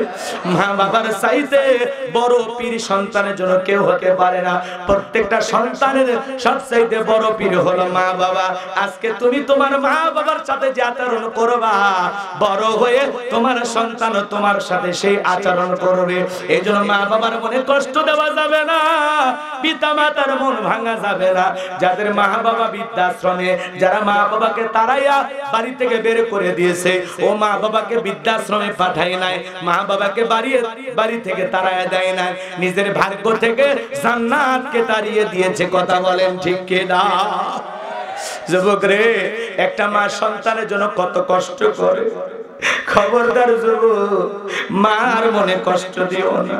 মা যখন সন্তান গর্ভে ধারণ করে ৩-৪ মাস মা ঘুমাইতে পারে না, মা খাইতে পারে না, খাওয়ার রুচি নষ্ট হয়ে যায়, মার বমি বমি হয়। ৬-৭ মাস যখন হয়ে যায়, সন্তান যখন আস্তে আস্তে মায়ের পেটে বড় হয়, ডাক্তারি গবেষণায় বলা হয়েছে বাজান গো আমার, এ বাজান মায়ের গর্ভে সন্তান যেই জায়গাটাতে থাকে ওই জায়গাটা মাত্র ১০ ইঞ্চি। ৮-৯ মাস যখন হয়ে যায়, সন্তানটা যখন আস্তে আস্তে বড় হয়, মার কলিজার সাথে সন্তানের দুইটা পা আল্লাহ পাক লাগায়া দেয়। যেই সন্তানটা মায়ের গর্ভে থাকা অবস্থায় সবচাইতে কম নাড়াচাড়া করে, মায়ের গর্ভে থাকা অবস্থায় সন্তানটা মায়ের কলিজায় ৪৫০০০ বার লাথি মারে। কত কষ্ট যন্ত্রণা গয় মা সারা দুনিয়ার কেউ জানে না। মা কত রাত ঘুমাইতে পারে না, মা ব্যথায় সারা রাত জাগ্রত থাকে, দেয়ালে পিঠটা লাগাইয়া মা সারা রাত দাইরা দাইরা একা একা কাটাইয়া দেয়। যে মা সন্তান গর্ভ ধারণ করে রাতের বেলায় ঘুমাইতে পারে না, সারা রাত জায়গা নফল নামাজ পড়লে যে সব হয় মায়ের আমল নামায় আল্লাহ সেই সব লিখে দেয়। বলুন সুবহানাল্লাহ। যুবক রে, সন্তান যখন ডেলিভারির সময় হয়ে আসে গভীর নিশীথে মা বাবার দুইটা পা জড়ায় কান্দে। মায়ের চোখের পানি যখন বাবার পাকে স্পর্শ করে বাবা ঘুম থেকে জাগ্রত হয়ে ঠিক বলে, বিবি রে এত রাতের বেলায় কেন তুমি কান্না করো, কি হয়েছে তোমার? ডেকে বলে, স্বামী ও আমার স্বামী, কত মহিলা সন্তান জন্ম দিতে গিয়ে মারা যায়, আমি যদি মারা যাই তুমি আমারে মাফ করে দিও, এই নাও সংসারের চাবি বুঝাইয়া দিলাম। এই কথা বলে মা সংসারের চাবি বুঝাইয়া দিয়া দাইমার ঘরে চলে যায়। প্রসবের যাতনায় মা দাঁত মুখ কামড়ায়, মা কত কষ্ট পায়। এ যুবক, এ যুবক, প্রসবের যাতনা যে কত কঠিন দুনিয়ার মা ছাড়া কেউ বুঝবে না। নবীর এক সাহাবী মাকে কাঁধে করে হজ করায়। নবী ডেকে বলে, সাহাবী কাঁধে কে? ডেকে বলে, হুজুর আমার মা। আমার নবী ডেকে বলে, সাহাবী বড় ভালো কাজ করতেছো, আমার তো মাও নাই বাবাও নাই, আমি দুনিয়ার সেরা এতিম, যা করতেছো তুমি ভালো করতেছো। সাহাবী ডেকে বলে, হুজুর আমি যে আমার মাকে কাঁধে করে হজ করাইলাম, আমি কি আমার মায়ের হক আদায় করতে পেরেছি? বিশ্ব নবী ডেকে বলে, সাহাবী আল্লাহ যদি তোমাকে কিয়ামত পর্যন্ত হায়াত দেয় আর তুমি যদি তোমার মাকে কাঁধে করে এমনি ভাবে হজ করাও, তোমার মা তোমাকে জন্ম দেওয়ার সময় প্রসবের যাতনায় উহ আর শব্দ করেছিল, ওই একটা উহ শব্দের হক দুনিয়ার কোন সন্তান আদায় করতে পারবে না। এ ভাই, ডেলিভারি কি যে কষ্ট দুনিয়ার মা ছাড়া কেউ বোঝে না। একটা সন্তান জন্ম দিতে গিয়ে মা ছোট্ট বালতির মতো এক বালতি রক্ত শরীর থেকে ঢেলে ফেলে দেয়। কত মা জ্ঞান হারায় ফেলে, মার হুঁশ থাকে না। কিছুক্ষণ পরে মা যখন হুঁশ ফিরে পায় ডেকে বলে, কই আমার সোনা মানিক, আমার কোলে দাও। মা সন্তানকে কোলে নেয়, গালে মুখে চুমা খায় আর বলে, বাঁচা দান বেঁচে থাক, আল্লাহ তোরে বড় মানুষ বানাক। মায়ের চাইতে দুনিয়াতে আপন আর কেউ নাই। একটা সন্তানের জন্য দুনিয়ার সব চাইতে আপন মানুষ দুইজন, একটা মা আর একটা বাবা। মা বাবার চাইতে নিঃস্বার্থ ভালোবাসা দুনিয়ার কেউ মানুষ দিতে পারবে না। দুনিয়াতে নিঃস্বার্থ ভালোবাসে কি?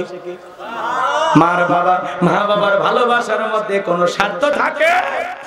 2014 সাল 2013 সালে পত্রিকা একটা কলম পড়েছিলাম বিশ্ব মা দিবস উপলক্ষে। ছোট্ট এই কথাটা বলে মূল আলোচনায় চলে যায়। খারাপ লাগে? কষ্ট হচ্ছে? শুনে যান, যে কোনো ঘটনা থেকে শিক্ষা আছে না নাই? একটু শুনে যান বাজান গো আমার। এই ছেলেটার নাম ছিল আব্দুল মালিক। ছোটবেলায় চোখ দিয়ে পুষ্পর্ত পানি পড়তো। বাবা মারা গেছে, মা ডাক্তারের কাছে নিয়ে গেছে। ডাক্তার সাহেব, আমার এই ছেলেটার বাবা নাই, সন্তানটা চোখ দিয়ে পুষ্পরে পানি পড়ে। আমি মা তো টেনশনে পড়ে গেছি। সন্তানটার চোখটা একটু পরীক্ষা করেন। ডাক্তার এবার চোখটা পরীক্ষা নিরীক্ষা করে বলে, আপা এই ছেলের চোখের যে অবস্থা দেখতেছি, বড় হয়ে গেলে এই ছেলেটা অন্ধ হয়ে যাবে। মা তখন চোখের পানি ছেড়ে দিয়ে কাঁদে আর ডেকে বলে, ডাক্তার ভাই এই ছেলেটা বড় হয়ে যদি অন্ধ হয়ে যায়, ওর বাবাও নাই, ছেলেটাও যদি অন্ধ হয়, আমার জীবনের কি হবে? ডাক্তারকে বলে, ভাই কত টাকা লাগবে? এমন একটা বিপুল পরিমাণ টাকার অঙ্কের কথা বললেন। মা শুনে চোখের পানি ছেড়ে দিয়ে কাঁদে আর ডেকে বলে, ও ডাক্তার ভাই, এত টাকা দেওয়ার মতো তো আমার কাছে টাকা নাই, আমি এত টাকা কোথায় পাইবো? ডাক্তার ভাই আর কি কোনো উপায় নাই? ডাক্তার ডেকে বলে, বোন আমাদের কাছে কোনো উপায় নাই। এইবারে মহিলা কাঁদতে কাঁদতে ডেকে বলে, ডাক্তার ভাই আমার দুইটা চোখ যদি আমি আমার ছেলেকে দেই, আমার ছেলে দেখতে পাবে কিনা? বলে, আপা এও সম্ভব। আমার ভাইয়েরা, দুঃখিনী মা তখন সন্তানের জন্য দুইটা চোখ দিয়ে দিল। এইবার সন্তান আস্তে আস্তে বড় হতে লাগলো।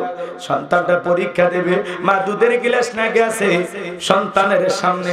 ওই ছেলেটা রেখে বলে, মা ঘন ঘন তুমি আমার চোখের সামনে আসবা না, তোমার চোখ দিয়ে পুষ পরে পানি পড়ে, তোমার চোখে রোগটা আমার চোখে পার হতে পারে।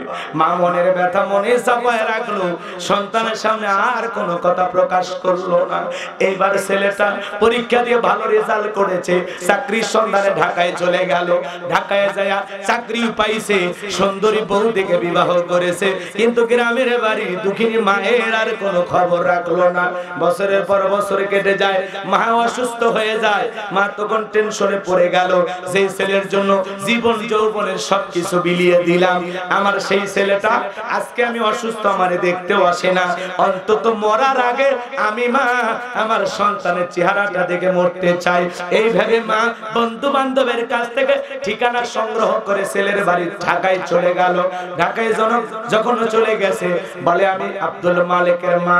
বাড়ির দারোয়ান গেটটা খুলে দিয়েছে, বাড়ির ভিতরে প্রবেশ করে মা তাকায় দেখে আব্দুল মালিক বাড়ির সামনে দাঁড়ায় আছে।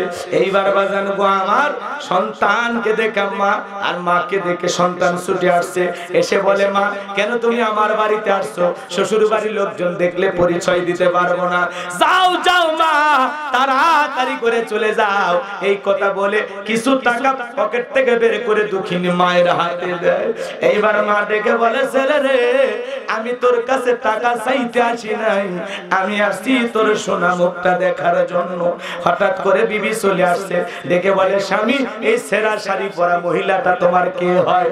এইবার ছেলেটা মায়ের পরিচয় গোপন করে ডেকে বলে, এই ছেঁড়া শাড়ি পরা মহিলাটা আমার গ্রামের বাড়ির কাজের মহিলা। আমার ভাইয়েরা, এই কথা বলার পর স্ত্রী যখন চলে গেল, দুঃখিনী মায়ের চোখ দিয়া মনে হয় বৃষ্টির পানির মতো অশ্রু গড়িয়ে পড়তে লাগলো।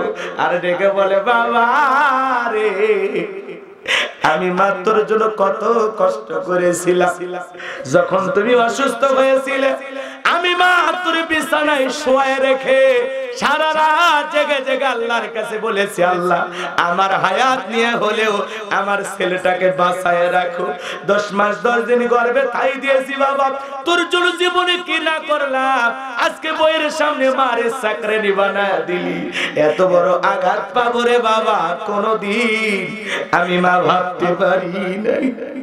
এই কথা বলে জনম দুঃখিনী মা সন্তানের দেওয়া টাকা ছেলের হাতের মধ্যে দিয়ে ডেকে বলে, বাবা তোর টাকা তুই পকেটে রাখ, আমি মা টাকা নিতে আসি নাই, আমি আসছিলাম তোর সোনা মুখটা দেখার জন্য। তোর মুখ দেখেছি, আমার স্বাদ মিটে গেছে, মায়ের পরিচয় নিয়া আর কোনোদিন আমি তোর দুয়ারে আসবো না। এই কথা বলে জনম দুঃখিনী মা চলে গেল, বিনা চিকিৎসায় মা দুঃখিনী মারা গেল।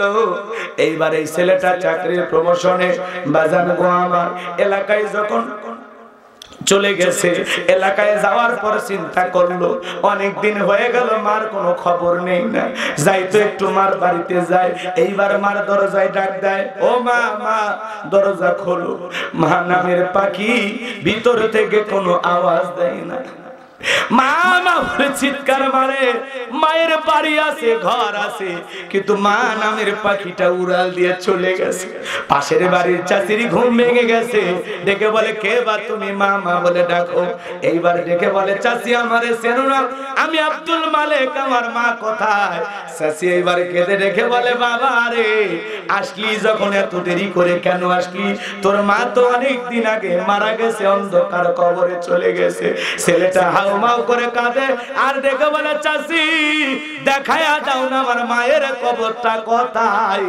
এইবার চাচি যখন মায়ের কবর দেখায়া দিল, মায়ের কবরের মাটি ধইরা হাউমাউ করে কাঁদে আর ডেকে বলে, মা এত বড় বেয়াদবি করলাম, ক্ষমা চাওয়ার সুযোগ দিলি না মা, অভিমান করে চলে গেলি, আমার চাইতে হতভাগা সন্তান দুনিয়ার জমিনে কেউ নাই। ও মা আমারে মাফ করে দিও গো, মা, ও মা আমারে মাফ করে দিও গো মা। মায়ের কবরে মাটি ধরে অজরে ছেলেটা কান্না করতে লাগলো। চাচি দেখে বলে বাবা কাঁদলে কি মা ফেরত আনবে? বাবা রে আর কান্না করতে হবে না, তোর মা মৃত্যুর পূর্বে তোর নামে একখানা চিঠি লিখে গেছে আর দেখে বসে গেছে আমার সন্তান যদি কোনোদিন আমি মায়ের সন্তান করতে আসে, মায়ের লেখা সে চিঠিটা আমার ছেলের হাতে দিয়ে দিও। এই কথা বলে চাচি যখন বলে বাবা আয় আমার কাছে আয়, ছেলেটা হাউমাউ করে মায়ের কবর ধরে কান্না করে আর দেখে বলে চাচি দাও না আমার মায়ের লেখা সে চিঠিটা কই। এ যে মা তোমারে আমারে দুনিয়ার মুখটা দেখাইলো, যে বাবা মাথার ঘাম পায়ে ফেলে বাড়ি ঘরে জায়গা জমি সব দিয়ে কবরে ঘুমাইলো, যে মা বাবা নিঃস্বার্থ ভাবে সারাটা জীবন ভালোবাসা দিল, সেই মা বাবার সাথে কোনোদিন খারাপ আচরণ করব না, বেয়াদবি করব না। পিতা মাতার খেদমত করে শেষ বয়সে তাদের দায়িত্ব নিয়ে তারা যেমন ছোটবেলা থেকে আমাদেরকে লালন পালন করেছে, শেষ বয়সে আমরা তাদের সুখে দুঃখে পাশে থেকে পিতা মাতার খেদমত করে তাদের দোয়া নিব। কোন কোন সন্তান দুই হাত তুলে আমার আল্লাহকে একবার দেখাইয়া দেন। আল্লাহ আমাদের সবাইকে পিতা মাতার খেদমতকারী সন্তান হিসেবে কবুল করুন, জোরে বলুন আমিন। পিতা মাতার খেদমত করব তো ইনশাআল্লাহ। পিতা মাতার মনে কষ্ট দেওয়া যাবে? এ যুবক হাত নামা, শোনো বইয়ের ভালোবাসা বইয়ের কাছে, মায়ের ভালোবাসা মায়ের কাছে। কাউকে বেশি প্রাধান্য দিতে গিয়ে কারো প্রতি অবহেলা করা যাবে না। মা জননী তার সাথে বেয়াদবি করা। আজকে ছেলেরা বউ পাইলে মার কথা ভুলে যায়, কথা বলেন না কেন? যুবক রাগ কইরো না, সামনের দিকে যা, অনেক কথা বলার আছে। খারাপ লাগতেছে দোয়া করব, একটু কথা শুনে যান বাজান। ফেরাউনক সাইজ করে বাড়ি যাবেন না, ফাইনাল খেলা ওয়াকসুবে মারিয়ে থুয়ে যাবে। ও তো এখনো বাদশা হয়ে আছে, কথা বুঝেননি? ওয়াকসুবে যাওয়া লাগবে, কথা ঠিক না? আচ্ছা এদিকে খেয়াল করেন যুবক, তাহলে বইয়ের ভালোবাসা বইয়ের কাছে, মায়ের ভালোবাসা মায়ের কাছে। কাউকে অবহেলা করার কোন সুযোগ, ঠিক আছে? বিয়ের আগে মা মা মা ছাড়া কিছুই বোঝেন, আর বিয়ের পরে বউ বউ যে কি, এটা যেন না হয়। মায়ের ভালোবাসা মায়ের মতোই থাকবে, বইয়ের ভালোবাসা বইয়ের মতোই থাকবে, ঠিক আছে? তবে এই ডিজিটাল বইয়েদের একটু সমস্যা আছে। এজন্য যা সিদ্ধান্ত নেওয়ার বাসর আছে, ওই যে কথা আছে না বাসর রাতে বিড়াল মারো, তো বাসর রাতে তোমার 50 বছরের জীবনে কি কি প্ল্যান আছে, কথা কোন তো আপনার এই 50 বছরের ভবিষ্যৎ কি চিন্তা ভাবনা আছে, এটা আপনার বইয়ের সাথে শেয়ার করতে হবে যে আমি এরকম পুরুষ আর এরকম একটা বউ চাই, তুমি আমার মনের মতো এইভাবে চলবে। বাসর করে সেলফি তুলবে না হলে দাম্পত্য জীবনের কথা বলবে, এরা তো হুঁশ পায় না। এরা সেলফি তোলা, মালা বদল, ডিজে পার্টি, লাভালাভি, গান বাজনা যে কাজটা শুরু করে, বইয়ের ছবি ফেসবুকে ছাড়ে, আর সাথে বোকার কেউ আছে? এরা যেভাবে সেলফির নিশায় ধরে গেছে, না জানি কোন দিন বাসর ঘরে লাইভ শুরু করে। আল্লাহ এদের হেদায়েত দান করুক, জোরে বলেন আমিন। এদেরকে সাইজ পরে করতেছি, আগে ওয়ার সামনের দিকে নিয়ে যায়। কষ্ট হচ্ছে আপনাদের? বাজান গো আমার, এইবার মুসা নবীর মা চুলার ভিতরে তাকায় দেখে মুসা নবী চুলার ভিতরে পড়ে মুস্কি মুস্কি হাসে, বলুন সুবহানাল্লাহ। এবার সন্তানটাকে কোলের মধ্যে নিলেন, আবারও কে যেন গাইবি আওয়াজ দেয়, ইলহামের মাধ্যমে ডেকে বলে মুসার মা আর কতদিন জালেমদের ভয়ে সন্তানটাকে লুকিয়ে রাখবা? এইবারে মায়ের লেখা শেষ চিঠি পড়বেন না, কথা যেন মনে থাকে। কষ্ট হচ্ছে না? বাজান গো আমার, যে কথা বলতে চাচ্ছিলাম, এ যুবকের দল মনোযোগ দিয়ে কথাগুলো শুনে যাও। এইবার দেখে বলে ও মুসার মা আর কতদিন জালেমদের ভয়ে লুকিয়ে রাখবা? সিন্ধুক একটা বানাইয়া দরিয়ার বুকে ভাসায়া দাও, কথা দিলাম গো তোমার ছেলেকে আবার তোমার কোলে ফেরায় দেব, বলুন সুবহানাল্লাহ। এইবার সিন্দুক পাবেন কোথায়? মুসা নবীর মা টেনশনে পড়ে গেল। সকালবেলা কে যেন ডেকে বলে মিস্ত্রি লাগবে মা, ও মা মিস্ত্রি লাগবে, আমি একজন মিস্ত্রি। মুসা নবীর মা চিন্তায় করে এরকম ভাবে কেউ তো কোনোদিন ডাকে নাই, ও মিস্ত্রি তুমি এইদিকে আসো আসো। মিস্ত্রি যখন কাছে আসলেন ডেকে বলে মিস্ত্রি তুমি কি বানাইতে পারো? মিস্ত্রি ডেকে বলে মা আপনার যদি মনে হয় এমন একটা সিন্দুক আপনার দরকার যে সিন্দুকের ভিতরে আপনার সন্তানকে তুলে দরিয়ার বুকে ভাসায় দিবেন, আপনি চাইলে আমি এরকম সিন্দুক বানাই দিতে পারি। মুসা নবীর মা এই কথা শোনার পর বলে মিস্ত্রি রে তুমি তোমার মনের কথা বলেছো, এরকম একটা সিন্দুক তো আমার দরকার। মিস্ত্রি এইবার বলে মা ভিতর থেকে একটু পানি নিয়ে আসেন, যন্ত্রপাতি আছে ধার দেবার জন্য পানি লাগতে পারে, আবার না হলেও চলবে। মুসা নবীর মা ভিতর থেকে পানি নিয়ে এসে দেখে মিস্ত্রি সুন্দর একটা সিন্দুক বানায়া দাঁড়িয়ে আছে, বলেন আল্লাহু আকবার। এবার সিন্দুকটা হাতের মধ্যে দিয়া মিস্ত্রি দৌড়ায়, পিছন থেকে ডাইকা বলে মিস্ত্রি লোহার পয়সা কি নিবা না, কাঠের পয়সা কি নিবা না, তোমার পারিশ্রমিকের দামটা কি নিবা না? মিস্ত্রি ডেকে বলে মা যারা বিপদে পড়ে আমি তাদের উপকার করি, বিনিময়ে টাকা পয়সা গ্রহণ করি না।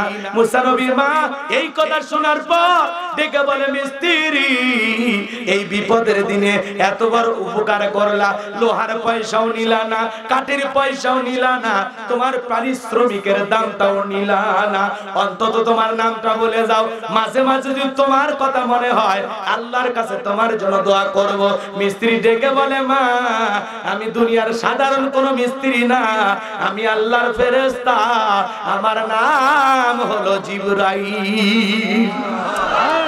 সুবহানাল্লাহ জোরে বলবেন না? একটু জোরে সুবহানাল্লাহ। এইবার সিন্দুকের ভিতরে মুসা নবীকে তুলে দরিয়ার বুকে ভাসায় দিলেন। আর মেয়ে মারিয়মকে বলে মা সিন্দুক বাজতে বাজতে কই যায় খবর নিয়ে আসবি। লম্বা ইতিহাস লম্বা করব না, সংক্ষিপ্ত করে একটু বলে দিয়ে যায়। সিন্দুক বাজতে বাজতে ফিরাউনের ঘাটে চলে গেল। ওই দিন বিকেল বেলা ফিরাউন তার প্রিয়তমা স্ত্রী আসিয়াকে নিয়ে আসছে সমুদ্রের সৈকতে হাওয়া খাইতে। ফিরাউন কাফের হওয়ার পরেও মাঝে মাঝে বউকে নিয়ে বিনোদন করতো। মারহাবা কর।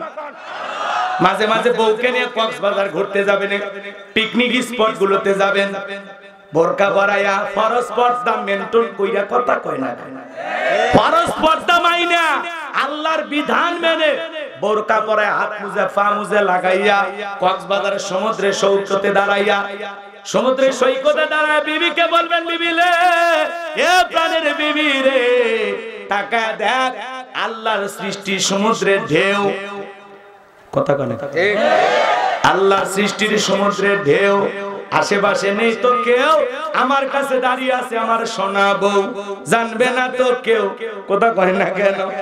বউকে কাছে নিয়ে আপনি সমুদ্রের সৈকত ঘুরবেন, এখানে সেখানে যাবেন, চিড়িয়াখানায় যাবেন, বউকে বোরকা পরায়া পর্দা করায়া হালাল ভাবে স্বামী স্ত্রী ঘোরাফেরা করলে কোনো দোষ নাই, কোনো দোষ নাই।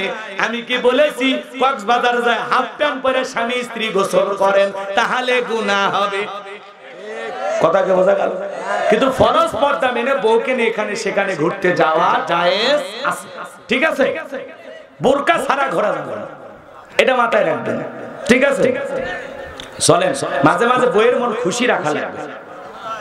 দেখেন আমাদের রাসূল কেমন কেমন মহামানব, সুবহানাল্লাহ বলেন।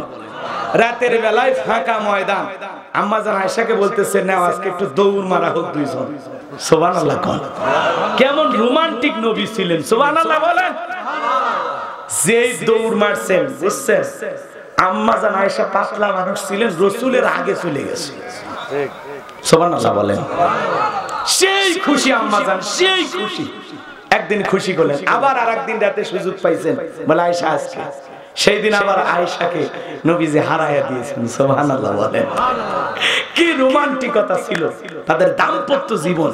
আম্মা জান যেই গিলাসে পানি খাইতেন, রাসূল ঠিক গিলাসটা ঘোরায় ঘোরায় আম্মা জান যেই জায়গাতে ঠোঁট লাগাইছে ওই জায়গায় ঠোঁট লাগাইয়া রাসূল পানি পান করেছেন, সুবহানাল্লাহ বলবেন না? আচ্ছা স্বামী স্ত্রীর ভিতরে যদি এগুলো থাকে ভালোবাসা কমবে না বাড়বে? কমবে না বাড়বে? গিলাসে বইয়ের পানি খাওয়া যায়, যে গুল মাখে, কথা কানে আর মুখের যে গন্ধ,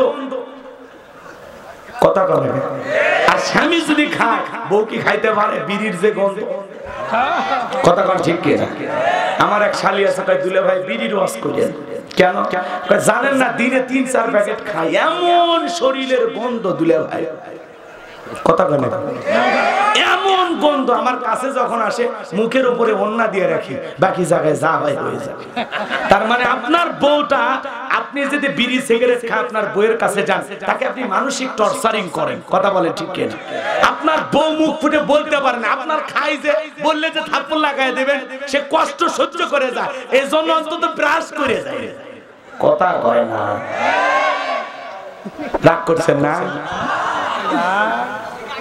আমার ছোট পিচ্চি বাচ্চা আছে, বুঝছেন, জোড়া তালি এক নানা আছে, সুমা খাইছে, ওই বি সিগারেট খায়, এক গান গাইতেছে, আর কইছে আব্বু সেই সিগারেটের গন্ধ। কয় তুই আমারে কোনোদিন সুমা খাবি না। কথা বোঝেননি? তো এই জন্য আমাদের সংশোধন হওয়া উচিত। কথা বলেন ঠিক কিনা? কি খান যেটা খালি শরীর থেকে গন্ধ বের হয়, ধোঁয়া উড়িয়ে যায়, ফাও ফাও শরীরে কোনো কিছু ঢোকে? কয় হুজুর বিড়ি না খেলে ভাই খানা হয় না। এই কোন খারাপ? আল্লাহ হেদায়েত দান করুক, যারা বলেন আমিন। এগুলো খাইয়া কি লাভ? কোনো লাভ নাই। বিড়ি সিগারেট আমরা খাবো না, আল্লাহ হেদায়েত দান করুক, জোরে বলুন আমিন। আমি তো নিজের চোখে দেখছি রে বাবা, ওই তামাকের পাতা, কথা কয় না, এই তামাকের পাতার উপর কুত্তে পেশাব করে দিচ্ছে, ভেড়া ছাগল পেশাব করে দিচ্ছে। যারা জর্দা খান ওরা তো স্পেশাল স্বাদ পায়, কারণ ওটা তো ধোয়নি, ধুছিল। কথা কয় না, রংপুরে যা দেখেন তো আপনি, যে কুষ্টিয়ার ওদিকে যায় দেখেন তো এরকম রাস্তাঘাটের উপর নাড়িয়ে দিছে, কত ধুলে বালি ময়লা আবর্জনা পরে, কুকুর ছাগল পেশাব পায়খানা করে না, তাই আপনি খাইতেছেন। বিয়ের বাড়ির গেছে, সামান্য প্লেটে ময়লা নিয়ে যা, কি মশার মনে হয় কোন তালুকদার আসছে বিয়ে খাবার, আর ওই কুকুরের পায়খানা করছে, সেই তামাক দিয়ে বিড়ি সিগারেট তৈরি হয়েছে, ওইটা মুখ দিয়ে খাচ্ছে, অহুশ থাকে না। ওই বিয়ের বাড়ির প্লেটতে একটু ময়লা লাগে আছে, সেই জানি। কথা কয় না কেন? আপনাদের এলাকা বসে এ ধরনের ঘটনা ঘটে না? হ্যাঁ, বিয়ের বাড়ির যাই একদিনের বড় লোক হয়, একদিনের বড় লোক।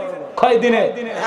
একদিনের বড়। আর ভাব সাপ দেখে মনে হয় না জানি কোন শিল্পপতি দাওয়াত খাবার আসছে, কিন্তু বাড়ির যা শোনেন অটো ভ্যান চলায়। কথা কন ঠিক কিনা? ভাব নেবেন, সব জায়গায় ভুল ত্রুটি থাকে, মানুষ আমরা কেউ ভুলের উঠতে না। কথা কন ঠিক কিনা? পরিবেশ বোঝেন, ঝামেলা হইতে পারে। বিয়ের বাড়ির হাজার হাজার প্লেট, একটা প্লেটে ময়লা থাকতেই পারে, আপনি গরম দেখান কেন? ধুইয়া খান। আপনি ওই বাড়ি বিবাহটা পারি দেওয়ার জন্য আপনি সহযোগিতা করেন। কথা কন ঠিক কিনা? গোস্তর বাটি দিলে মনে হয় সব মনে হয় পাইকারি ধরে খাওয়া শুরু করে। কথা বোঝা গেল, নিজের উপর যখন খাওয়াটা করবে তখন টের পাবেন। রাগ করতেছেন নাকি? এছাড়া বাংলাদেশে দেখেন না মাঝে মাঝে বিয়ের বাড়ির মারার ভিডিও ভাইরাল হয়, গোস্ত কম দিচ্ছে কেটে নিয়ে মারামারি। কোন ওই যে বরিশালে কি হলো, কন্যা পক্ষের যে দাদি ছিল মেরে ফেলে দিয়েছে। কি জামানা ভাই, খুবই খারাপ অবস্থা হচ্ছে।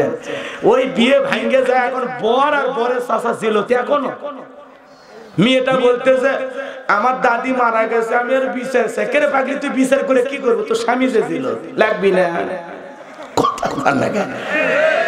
দাদি মরছে তো মরছে, এটা ঘটনা যা হবার আছে, তো স্বামী কত তো বাঁচা। কথা ঠিক কিনা? এই চাচ্ছে না কৃষক, এই আর এক জায়গার লাইন মারে না বলে বিয়ে করছে, সেই স্বামী ছিল কি এটা সহ্য করা যায়? রাগ করছেন? আর কথা না বাড়ো, সামনের দিকে যাই। লিল্লাহি লাগবি। কি বলছিলাম ভুলে গেছেন মনে হয়? কোন জায়গায় আছি এদিক খেয়াল করেন। ফিরাউনের কথা মনে আছে না নাই? তাহলে মাঝে মাঝে বউ কিনে বিনোদন করতে বাধা। হালাল বিনোদন, বিনোদনের মধ্যে কি বিনোদন? হালাল বিনোদন, কোরআন সুন্নাহ মোতাবেক যে বিনোদন গুলো আছে এগুলো করবো ইনশাআল্লাহ। এটা ছোট বল নিয়ে আসবেন ঘরের ভিতর, স্ত্রী খাটের এই মাথা, আপনি এই মাথা, বউক মেরে দেবেন আপনি, আপনার বউ মাঝে মাঝে বিনোদন করবেন। আর কত শিখাবো, সব কথা বলে দেওয়া যায়। আপনার বউ আপনি কেমনে ভালোবাসা দেবেন এটা আপনি ভালো বোঝেন। যাই হোক, যদি তারপরে আরো শুনবেন শেষে বলছেন লিল্লাহি তাকবীর, এইবার বাজান ফিরাউনের সেনাবাহিনী সিন্দুকটা তুইলা নেতার সামনে নিয়ে গেছে। ফিরাউন এইবার দেখে বলে সিন্দুকটা খোলো তো তাকায় দেখি। সিন্দুকটা যখন খোলা হলো সবাই তাকায় দেখে, আহারে সিন্দুকের ভিতরে পূর্ণিমার চাঁদ উদয় হয়েছে। মারহাবা কোন বাজান গো আমার। এইবার ফিরাউন বলে তরবারি আন জবাই কর। এইটাই মুসা। আসিয়া বলে থামো, খালি মারা শিখছো, এতগুলো মারলা তাও কি শান্তি পাইলা না? স্বামী গো এই সিন্দুকের কাঠের দিকে তাকায় দেখো, এমন কাঠ কি তোমার দেশে আছে? এইবার ফিরাউন কাঠটা দেখা চিন্তা ভাবনা করে বলে, বিবি রে আমি তাকায় দেখতেছি এই সিন্দুকের কাঠ আমি কেন, আমার বাপ দাদা 14 পুরুষও কেউ দেখে নাই। আসিয়া এইবার দেখে বলে, স্বামী এটা ভিন দেশি কারো সন্তান, বাঁচতে বাঁচতে আমাদের দেশে এসেছে, এই ছেলেটাকে আমি মারতে দেব না, এই ছেলেটাকে লালন পালন করে আমি বড় করতে চাই। এই কথা শোনার পর ফিরাউন চিন্তা করলো, এতগুলো মারলাম মুসা খুঁজে পাইলাম না, আর বিবি একটা ছেলেকে পালতে চায়, বাইনা করেছে, যা তোরে দিয়ে দিলাম। অনেক সময় অনেক কঠিন স্বামীও বইয়ের কাছে দুর্বল হয়ে যায়, কথা বলেন ঠিক কিনা? কিন্তু কথায় আছে বাজান, যেখানে বাঘের ভয় সেখানে রাত হয়। যারে খুঁজতেছো মারার জন্য আল্লাহ তোমারে দায়িত্ব দিল, তারে লালন পালন করার জন্য। বলেন আল্লাহু আকবার। এইবার আসিয়া ডেকে বলে, স্বামী সন্তান তো দিলেন ঠিক আছে, এই সন্তানকে দুধ পান করাবে কে? রাজ্যের মধ্যে ঘোষণা দেন, ফেরাউনের ছেলে সন্তান যে দুধ পান করাবে মাসে মাসে তার বেতন দেওয়া লাগবে। ফেরাউন এইবার রাজ্যের মধ্যে ঢোল পেটায় দিল, হাজার হাজার মহিলা ফেরাউনের দরবারে উপস্থিত হয়ে গেল। সবাই স্তন খুইলা মুসা নবীর মুখ লাগায় দেয়। মুসা নবী কোন মহিলার স্তনে দুধ পান করে না। সুবহানাল্লাহ বলেন। সমস্ত নারীরা ব্যর্থ হয়ে চলে গেল। লম্বা ইতিহাস একটু সংক্ষিপ্ত করে বলে দেওয়া যায়। এইবার ওই যে মুসা নবীর বড় বোন, নাম তার মারিয়ম। ঈসা নবীর মায়ের নামও মারিয়ম ছিল, আর মুসা নবীর বড় বোনের নামও মারিয়ম ছিল। দেখে বলে, রানী আসিয়া এমন একটা ধাত্রী সন্তান আমার কাছে আছে, যে কোনো সন্তান তার দুধ পান করতে পারে, তাই নাকি? বলে হ্যাঁ, ঠিক আছে যাও। এইবার দুইজন লোক পাঠায়া দিয়া আল্লাহ নবী মুসা আলাইহিস সালামের মাকে ফিরাউনের দরবারে নিয়ে আসা হলো। মুসা নবীকে কোলের মধ্যে নিয়ে যখন স্তন খুলে মুখ লাগায়া দিয়েছে, নবী মুসা মায়ের স্তনে দুধ খাওয়া শুরু করেছে। বলুন সুবহানাল্লাহ। নবীদেরকে শিশুকালেই জ্ঞানী বানিয়েছেন কে? এইবার আসিয়া বলে, আপনার বেতন ডাবল, থাকার কোয়ার্টার ফ্রি। নবী মুসার মা ডেকে বলে, ও রানী আসিয়া, সন্তানকে দুধ পান করাতে চাইলে আপনার বাড়িতে নয়, ছেলে থাকবে আমার বাড়িতে। নবী মুসার মায়ের কথা শুনে আসিয়া বলে, আমি তাতেই রাজি, তবে মাঝে মাঝে সন্তানটাকে একটু দেখায় নিয়ে যাবেন, মায়ের চাইতে মাসির দরদ বেশি। মারহাবা কোন। শোনেন শোনেন, মুসা নবীর মা পৃথিবীর প্রথম মা, যে মা তার আপন সন্তানকে দুধ পান করানোর বিনিময়ে মাসে মাসে বেতন পাইছিল। জোরে বলেন মারহাবা। দুধ পান করানো শেষ হয়ে গেল। লম্বা ইতিহাস সংক্ষিপ্ত করে বলে দিয়ে যায়। বাজান গো, মুসা নবী এইবার চলাফেরার বয়সে উপনীত হয়েছে। আসিয়া একদিন মুসা নবীকে নিয়ে আসা ফিরাউনের কোলে দিয়া বলে, ধরো সন্তানকে একটু কোলে নাও, আদর করো, মানুষ দেখলে মনে করবে ছেলে তোমার না, ধরো একটু কোলে নাও। দেখবেন মা বোনেরা যখন মাঝে মাঝে বিরক্ত হয়, রাগান্বিত হয়ে সন্তানকে কোলের মধ্যে দিয়ে বলে, থামাও, একটু সামলাও, বাপু যেমন খারাপ হইছেও একটা তেমন খারাপ, পেপু ফেপু ধরলে আর ছাড়ে না। কথা কোন ঠিক কি না? দেখবেন বাজান, সন্তান যদি খারাপ হয় সব দোষ বাপের, আর ভালো হলে কয় মায়ের মতো হচ্ছে। কথা কোন ঠিক? আর খারাপ হলে কার মতো আছে? বাপের মতো। আর ভালো হলে মায়ের মতো। কথা কোন ঠিক কি না? কিছু কিছু মহিলা দেখবেন রাগান্বিত হয়ে গেলে কয়, ধরো তো সামলাও, এর পেপু ভালো লাগে না, মানে আছাড় মারে মারে ফেলে দেই, তুমি সামলাও তো। কথা কয় না। যে বইয়ের মেজাজ এরকম গরম, কি মনে করছেন ওর স্বামী কি ভালো আছে? ওই দুনিয়াতে দোজখের ভিতরে আছে। এত কথা বলা যায়, ওরা আবার খেপে যাবে। রাগ করতেছেন মনে হয়। আমার মা বোনদের মেজাজ আল্লাহ ঠান্ডা করে দেন। জোরা কানা আমি কি বলছিলাম ভুলে গেছেন মনে হয়। লম্বা ইতিহাস সংক্ষিপ্ত করে বলে দিয়ে যায়। আসিয়া ভিতরে চলে গেছে, মুসা নবীকে ফিরাউন কোলের মধ্যে নিয়ে, চেহারাটা ফুটফুটে চাঁদের মতো সুন্দর, কাফের হওয়ার পরেও দেখে মায়া লাগছে। চুমা খাওয়ার নিয়তে ঠোঁটটা যখন বাড়াইছে, মুসা নবী কষি হাত দিয়া এমন কায়দায় 12 মণ ওজনের একটা থাপ্পড় লাগাই দিয়েছে। এক থাপ্পড় খায় খায়া ফিরাউন চিৎকার মেরে উঠছে।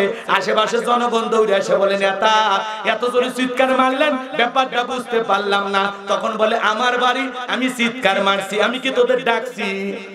সরে যা, চোখের সামনে থেকে সরে যা। ছেলে যে থাপ্পড় মারছে এ কথা জনগণের কাছে বললে ইজ্জত থাকে?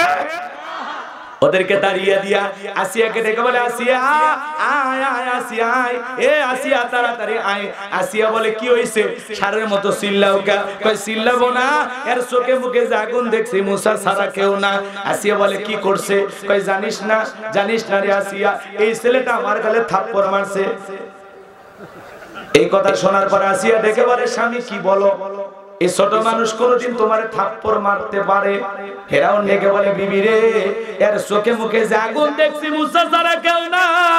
তরবারি দে সবাই করি, পথের শত্রু দূর করি। আসিয়া বলে, ঢং করা জায়গা পাও না, এই ছোট মানুষ কোনদিন তোমারে থাপ্পড় মারতে পারে? ফেরাউন ডেকে বলে, বিবি রে, কেমনে তোরে বুঝাবো? গাল তো তোর ছিল না, গাল ছিল আমার। মজা কি আমি টের পাইছি, এক থাপ্পড়ের ওজন বুঝা যায়, এই ভবিষ্যতে মুসা হবে। লিল্লাহি তাকবীর। সংক্ষিপ্ত কথা এই জায়গায় একটু কাটছাট করে দিলাম। মুসা নবীর বয়স হয়ে গেল এখন 25 বছর। 25 বছরের টকবকে যুবক মুসা আলাইহিস সালাম তাকায়া দেখেন কিপ্তি আর বনি ইসরাইলের মধ্যে লাগছে ঝগড়া। মুসা আলাইহিস সালাম যা বলে, কিপ্তি ফিরাউনের লোক, সব জায়গায় নিয়ে তার গরম দেখাস। কথা কয় না, কিছু আছে না? কয় আমাক চিনিস? আমি উমুক না, তার আপন খালাতো বোন, তার ছোট মেয়ে বিয়ে করেছি, তার স্বামী। কি হাইব্রিড পরিচয়! বাপরে, ছোট ছোট নেতার গরম এলাকা থাকা যায় না। কথা কন, কথা কন। রাগ করেন না বাজান, বেশি গরম দেখাবেন না। আল্লাহ যদি 3 বার বমি দেয় আর পিছনের দরজা একবার ঢিল করে দেয়, বগুড়া শহীদ মেডিকেল কলেজ হাসপাতালে ভর্তি হওয়া লাগবে। সকালবেলা বিবি দেখতে গেছে সেলিমের বাপ, তোমার শরীরের কি অবস্থা? কয় মা তুমি দোয়া করো। কথা কয়। এরপরে যখন বড় ছেলে দুপুর বেলা গেছে দেখতে, আব্বা শরীরের কি অবস্থা? ভাই ভাই তোমাকে চিনতে পারলাম না। আল্লাহ যদি বমি দেয় আর পাতলা পায়খানা দেয়, দাঁড়ায় থাকতে পারবা না। বউ বাচ্চা কচিনার সময় আল্লাহ দেবে না। কথা বলে ঠিক কি না? এজন্য অহংকার করতে নাই। কথা বলে ঠিক কি না? যত অহংকার করবেন তত পতন আছে, আর যত বিনয়ী হবেন তত মর্যাদা বাড়বে। কথা বলেন ঠিক কি না? আমার ভাইরা লম্বা ইতিহাস সংক্ষিপ্ত করে বলে দিয়ে যায়, মুসা আলাইহিস সালাম কিপ্তিকে একটা ঘুষি মারলেন, এক ঘুষি বা থাপ্পড় মারলেন, কিপ্তি দুনিয়ার থেকে ডিলেট। ইন্না লিল্লাহি ওয়া ইন্না ইলাইহি রাজিউন, জায়গাতে খালাস। মুসা নবীর বিরুদ্ধে ফিরাউনের দরবারে হয়ে গেল মার্ডারের মামলা। এইবার মুসা আলাইহিস সালাম যখন হয়ে গেলেন মার্ডারের আসামি, আল্লাহ ডেকে বলে, মুসা আর থাকা যাবে না, এইবার মাদাইনের দিকে রওনা করো। আল্লাহ পাকের অর্ডার পাইয়া মুসা নবী চলে গেলেন মাদাইনে যাওয়ার পর লম্বা ইতিহাস সংক্ষিপ্ত কথা বলে দিয়ে যায়, ওই জায়গায় পানি খাওয়ানোর ঘটনা অনেক আলেম ওয়াজ করে। আমি আর ওই কথাটা বললাম না। শুআয়ব আলাইহিস সালামের 2টা মেয়ের সাথে বাজান গো আমার পয়গম্বর চলে গেলেন আরেক পয়গম্বরের বাড়িতে। ডেকে বলে, আব্বা এই ছেলেটা এত বড় লাজুক আর ভদ্র, 2টা বোন কয়েকটা ঘন্টা সময় কাটায়া দিলাম, একবারের জন্য আমাদের চেহারার দিকে ফিরেও তাকায় নাই। বলেন আল্লাহু আকবার। অত্যন্ত লাজুক এবং ভদ্র এই 2টা ছেলে। এই ছেলেটা অত্যন্ত ভদ্র। 2টা বোন যখন এইভাবে বললেন, পয়গম্বর বলে, ঠিক আছে মা, তাহলে এই ছেলেটাকে আমাদের রাখাল হিসেবে আমরা রেখে দিলাম। আল্লাহর পয়গম্বর শুআয়ব আলাইহিস সালামের বাড়িতে 8 থেকে 10 বছর থাকলেন রাখাল হিসাবে। বড় মেয়ে সফুরার সাথে পয়গম্বরের বিবাহের ব্যবস্থা করে দিলেন। এইবার মুসা নবী যখন শুআয়ব আলাইহিস সালামের বড় মেয়েকে বিবাহ করলেন, 8 থেকে 10 বছর শ্বশুর বাড়ি থেকে থাকলেন ঘর জামাই। এলাকায় যদি কেউ ঘর জামাই থাকে, বুঝবেন মুসা নবীর সুন্নত আমল করতেছে। ঘর জামাই বলে কেউ অবহেলা করবেন না। জোরে বলেন মারহাবা। এইবার আল্লাহ ডেকে বলে, মুসা আর কতদিন শ্বশুর বাড়ি মধুর হাড়ি, এইবার গাট্টি গুট্টি গোছাও, স্ত্রীকে সঙ্গে নাও। আমার ভাইয়েরা লম্বা ইতিহাস সংক্ষিপ্ত করে বলে দিয়ে যায়, পয়গম্বর তার স্ত্রীকে সঙ্গে নিয়ে শ্বশুরের দেওয়া লাঠি নিয়ে মিশরের দিকে রওনা করে যখন তুর পর্বতে আসলেন, আমার আল্লাহ পাক তখন পয়গম্বরকে নবুয়ত দান করলেন। আমার আল্লাহ তখন পয়গম্বরকে বলেন, ওয়া তিলকা বিয়ামিনিকা ইয়া মুসা। আল্লাহ ডেকে বলে রে, আমার আল্লাহ রাব্বুল আলামিন ডেকে বলেন, হে মুসা তোমার ডান হাতে ওইটা কি? আমার আল্লাহ রাব্বুল আলামিনের জবাবে পয়গম্বর সুন্দর করে উত্তর দিয়া বলেন, ক্বালা হিয়া আসায়া আতাওয়াক্কাউ আলাইহা ওয়া আহুশু বিহা আলা গনামি ওয়া লিয়া ফিহা মাআরিব উখরা। ডেকে বলেন, আল্লাহ আমার হাতে এটা লাঠি, এইটার উপর ভর দিয়ে চলি, ছাগলের জন্য পাতা পারি, ইত্যাদি ইত্যাদি অনেক অনেক কাজ করি। আল্লাহ ডেকে বলে, মুসা প্রশ্ন করলাম একটা, জবাব দাও যদি একটা। মুসা নবী কথা বলে কার সাথে? আল্লাহর সাথে কথা বলতে মজা আছে না নাই? সুবহানাল্লাহ বলেন। যুবক, তোমার মতো যুবক মহিলার কণ্ঠ পাইলে পাগল হয়ে যাও, ভুল করে রং নাম্বারে মিস কল দিলে যুবক পাগল হয়ে যায়। 17টা সিম কার্ড পরিবর্তন করে হলেও মহিলারে কল দেয়, আছে না? মেয়ে তখন ওই পাশ থেকে বলে, ভাইয়া সরি ভুল হয়ে গেছে। ভাই ভুল করলি কেন? ভুলের মাসুল দেওয়া লাগবে। আমার নিবানো আগুন কেন জ্বালাইলি? এখন ভালোবাসা দিবি কিনা বল। কথা কোন ঠিক কিনা? যুবকরা তুমি আমি মহিলার কণ্ঠ শুনে পাগল হয়ে যায়, আর মুসা নবী কথা বলে কার সাথে? আল্লাহর কুদরতি জবানের আওয়াজ না জানি কত মিষ্টি, কত সুন্দর, কত মধুর। বলেন সুবহানাল্লাহ। এইবার আল্লাহ ডেকে বলেন, ক্বালা আলকিহা ইয়া মুসা। আমার আল্লাহ ডেকে বলে, মুসা রে তোমার হাতের লাঠিটা তুমি নিক্ষেপ করো। ফাআলকাহা ফাইযা হিয়া হাইয়াতুন তাসা। পয়গম্বর হাতের লাঠিটা নিক্ষেপ করা মাত্র হয়ে গেল বিশাল বড় একটা সাপ। মুসা নবী তখন বলে, বাপ রে বাপ, এই যে জাতের সাপ আমার বংশ করে দিবে সাপ। ভয়ে পয়গম্বর দৌড় মারতে চায়। আমার আল্লাহ তখন বলেন, ক্বালা খুযহা ওয়ালা তাখাফ সানুঈদুহা সিরাতাহাল উলা।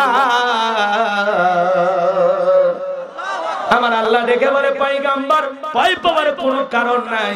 আমি আল্লাহ লাঠিকে সাপ বানাইছি, আবার সাপের দিকে হাত বাড়াও, আবারও পূর্বের মতো লাঠি বানায় দেব। বলুন সুবহানাল্লাহ। পয়গম্বর ভয়ে ভয়ে ধরতে গেলেন, আবারও হয়ে গেল কি লাঠি। এইটা আল্লাহর দেওয়া কি মজা যায়। যে শেষের দিকে আসছে, কষ্ট হচ্ছে আপনাদের ভাই, ওটা বসে করেন। যদি বিরক্ত লাগে বলেন এই জায়গাতে এখনই দো। ঘটনাটা শেষ না করলে আসল মজা পাবেন না। একবারে শেষের দিকে আসছে। শোনেন বাজান গো, আমার কষ্ট হয়ে যাচ্ছে। 2.5 ঘন্টা পার হয়ে গেছে, তারপর আমি কথা বলতেছি। জেলা আর কয়েকটা মিনিট মিল করি, আর 22 মিনিট আছে, দেওয়া যাবে না? হ্যাঁ, তাহলে হয়ে যাবে। ফাইনাল খেলা এসে গেছে। লিল্লাহি লাগবে। হ্যাঁ যুবক শোনো, যে কথা বলতে চাচ্ছিলাম গভীর মনোযোগ দিয়ে শোনেন। এরপরে আল্লাহ বলেন, ওয়াদহুমিয়া দাকা ইলা জানাহিকা তাখরুজু বাইদা মিন গায়রি সুইন আয়াতান উখরা লিনুরিয়াকা মিন আয়াতিনাল কুবরা। আমার আল্লাহ ডেকে বলে, মুসা রে তোমার ডান হাতটা বগলের নিচে ঢোকাও, ওখান থেকে বের করো। কোন দুধ ছাড়া ধবধবে উজ্জ্বল সাদা চমৎকার দেখালাম। এই যে কুদরতের 2টা নিদর্শন দান করলাম, 2টা মুজিজা দান করলাম। এইবার তোমার দায়িত্ব হলো ইযহাব ইলা ফিরআউনা ইন্নাহু তাগা। আল্লাহু আকবার। আমার আল্লাহ ডেকে বলেন, ও নবী মুসা এইবার ফিরাউনের নিকট যাও, সে সীমা লঙ্ঘন করেছে। মুসা রে যাও ফিরাউনের নিকট যা, দিনের দাওয়াত পৌঁছাও। আর ফিরাউনকে বলো, ফিরাউন রে তোর বানানো আইন দিয়ে মিশর চলবে না, এখন মিশর পরিচালনা হবে আল্লাহর আইন দিয়া। পয়গম্বরকে যখন আল্লাহ বললেন ফিরাউনের নিকট দিনের দাওয়াত পৌঁছাও, পয়গম্বর তখন ডেকে বলে, আল্লাহ আপনি কি ভুলে গেছেন আমি ফিরাউনের দরবারে মার্ডার কেসের আসামি, গেলেই তো ফাঁসি দিয়ে মারবে। আমার আল্লাহ ডেকে বলে পয়গম্বর ভয় পাওয়ার কোনো কারণ নাই, আমি আল্লাহ যার সাথে আছি কেউ তাকে ফাঁসি দিয়ে মারতে পারবে না, আগুনে পোড়ায় মারতে পারবে না, পানিতে ডুবাইয়া মারতে পারবে না। হাজারো দিন রিমান্ডে নেওয়ার পরেও ওই জালেমেরা মুমিনের মুখের হাসি কেড়ে নিতে পারবে না। কথা বলেন ঠিক আছে? সামনের দিকে যায় বাজান গো আমার, আমার আল্লাহ রাব্বুল আলামিন ডেকে বলে পয়গম্বর অবশ্যই যেতে হবে। নবী মুসা ডেকে বলে আল্লাহ আমার বড় ভয় করে। পয়গম্বর তখন ডেকে বলে আল্লাহ যেহেতু যাওয়া লাগবে, আপনি দায়িত্ব দিয়েছেন, আমার অন্তরে একটু ভয় লাগে, আমি একটু আপনার কাছে দোয়া প্রার্থনা করি। ছোটবেলায় মাদ্রাসায় পড়েছিলাম, তখন হুজুর কোরআন শরীফ হাতে দেওয়ার সময় দোয়াটা করিয়েছিলেন। আমরা তখন ভেবেছিলাম এই দোয়া মনে হয় কোরআন খোলার দোয়া। তাফসীর পড়তে গিয়ে বুঝতে পারলাম এটা আল্লাহর পয়গম্বর মুসা আলাইহিস সালাম জালেম ফিরাউনের দরবারে দাওয়াত দেওয়ার আগে এই দোয়া আল্লাহর কাছে করেছিলেন। কথা বলেন ঠিক কি না?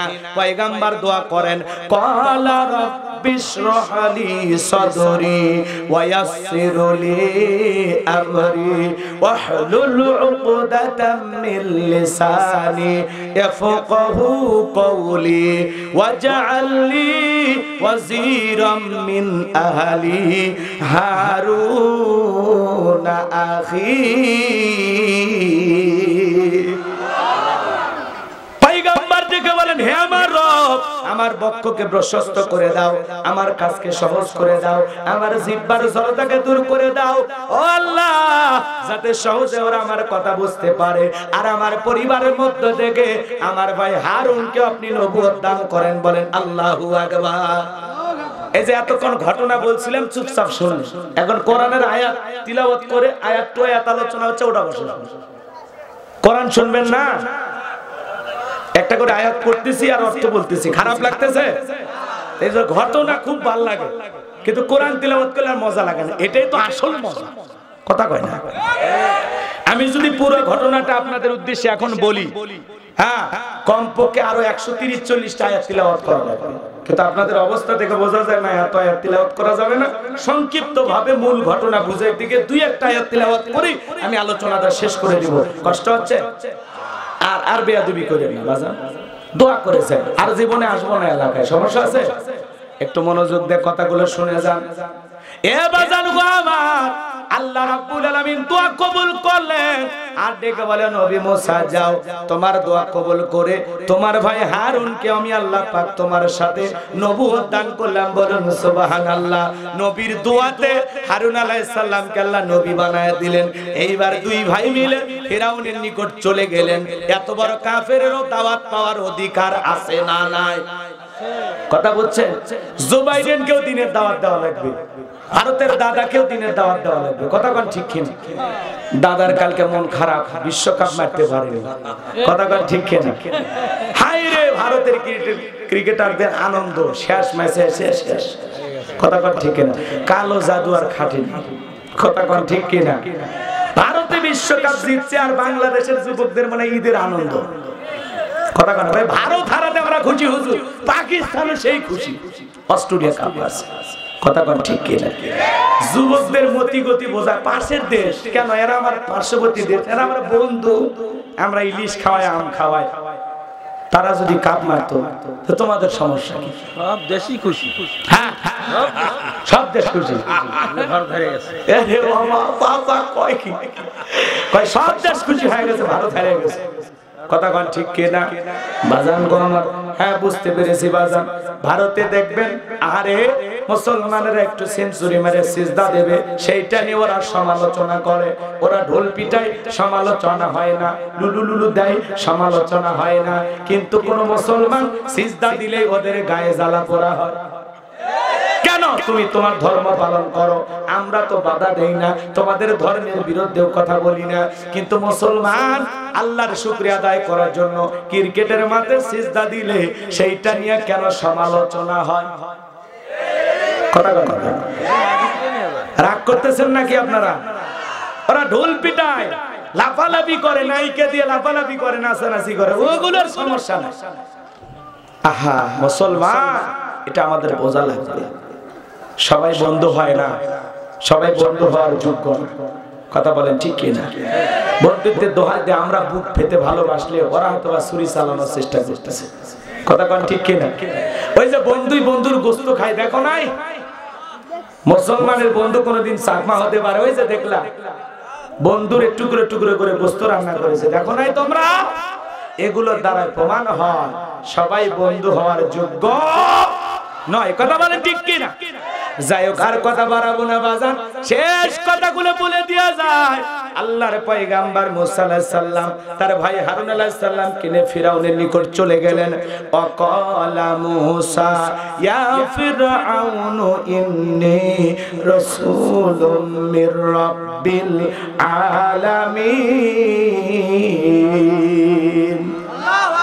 মুসা আলাইহিস সালাম ডেকে বলেন, হে ফিরাউন, আমি বিশ্বের রবের পাঠানো একজন রাসূল, আল্লাহর সম্বন্ধে সত্য ছাড়া অন্য কিছু বলবো না, বিদায় বনি ইসরাইলদেরকে মুক্ত করে দাও। এই কথা শোনার পর ফিরাউন তখন ডেকে বলে, ক্বালা ইন কুনতা জিতা বিআয়াতিন ফাতি বিহা ইন কুনতা মিনাস সাদিকিন। ফিরাউন তখন ডেকে বলে, যদি তুমি সত্যি নবী হয়ে থাকো, তোমার কাছে বাস্তব দলিল বা প্রমাণ কোনো কিছু এনে থাকো, সেইটা আমাদের সামনে হাজির করো। যদি তুমি সত্যবাদী হয়ে থাকো, এমনি নবী দাবি করবা, তাহলে তো হবে না। তুমি যে নবী এটা বোঝানোর জন্য তোমার কাছে দলিল কি আছে? দলিল আছে কি? দুইটা। মনে নাই? মনে নাই? এইবার আল্লাহর পয়গাম্বর ফিরাউনের সামনে দলিল উপস্থাপন করলেন। হাতের লাঠি ফেলা হয়ে গেলেন বিশাল বড় একটা সাপ। এরপরে বগল নিচে থেকে হাত বের করলেন, ধবধবে উজ্জ্বল সাদা চমৎকার দেখালো। এই দৃশ্য দেখার পর ফিরাউনের লোকেরা ডেকে বলে, ইন্না হাযা লাসাহিরুন আলীম, নিঃসন্দেহে এই ছেলেটা মস্ত বড় জাদুকর। নবী দেখায় মুজিজা আর এরা বলে জাদু। কথা বলে ঠিক কি না? নবীরা কি জাদু দেখায় না মুজিজা? শুনেন, শেষ কথা এসে গেছে। লিল্লাহি তাকবীর। এই দৃশ্য দেখার পর ফিরাউনের পরিষদের লোকেরা ডেকে বলে, ও নেতা, এই ছেলেটা জাদু দেখায় আমাদের চেয়ার দখল করতে চায়, দেশ থেকে বিতাড়িত করতে চায়, ক্ষমতার চেয়ারে বসতে চায়, আমাদের ভীতি দেখাইয়া দেশ থেকে পালাইতে বাধ্য করতে চায়।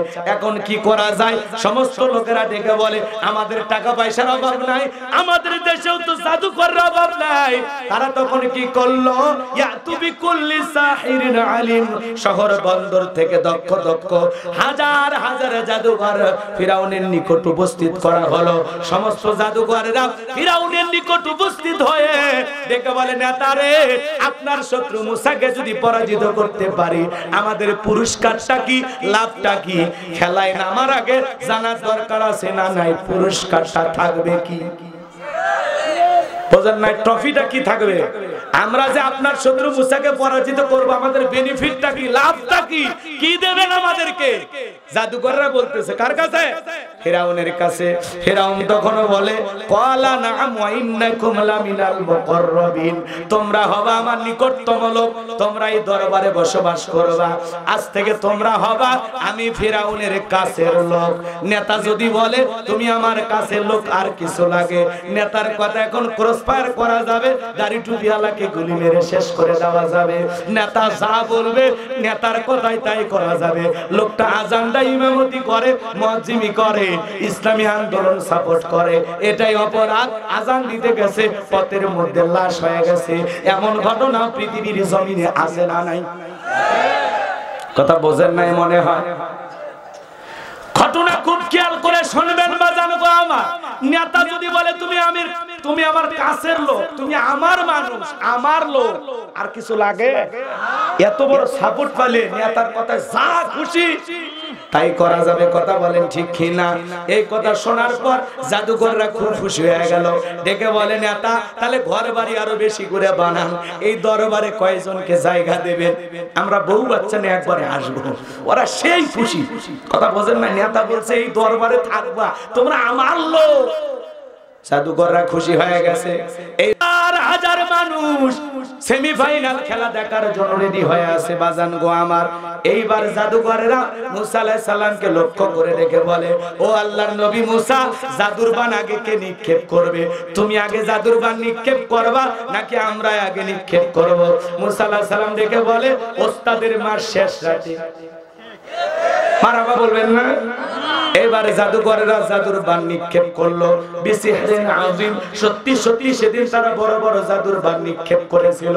কি করেছিল জানেন? বাঘ বানাইছে, ভাল্লুক বানাইছে, রশি বানাইছে, আগুন বানাইছে, এমন কি মানুষের চোখে পর্যন্ত জাদু নিক্ষেপ করছে। জাদুর তন্ত্র মন্ত্র নিক্ষেপ করতে করতে করতে ওদের চালান পাতি শেষ। কথা বোঝেন না? ওদের যত জাদুর ক্যাপাসিটি ছিল, কৌশল ছিল, সব নিক্ষেপ করা শেষ। তখন ডেকে বলে, নবী মুসা, আমাদের জাদুর বান যা ছিল সব নিক্ষেপ করেছি, এইবার তুমি তোমার জাদুর বান নিক্ষেপ করো। পয়গম্বরকে আল্লাহ পাক ওহীর মাধ্যমে জানায় দিলেন, ওয়া আওহাইনা ইলা মুসা আন আলকি আসাকা ফাইদা হিয়া তালকাফু মা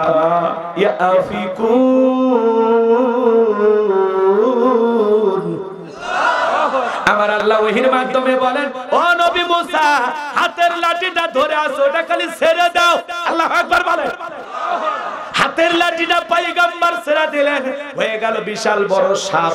যত জাদু নিক্ষেপ করেছিল, ওই সাপটার নিচের ঠোঁটটা ছিল নিচুতে, উপরের ঠোঁটটা ছিল 80 ফিট উঁচুতে।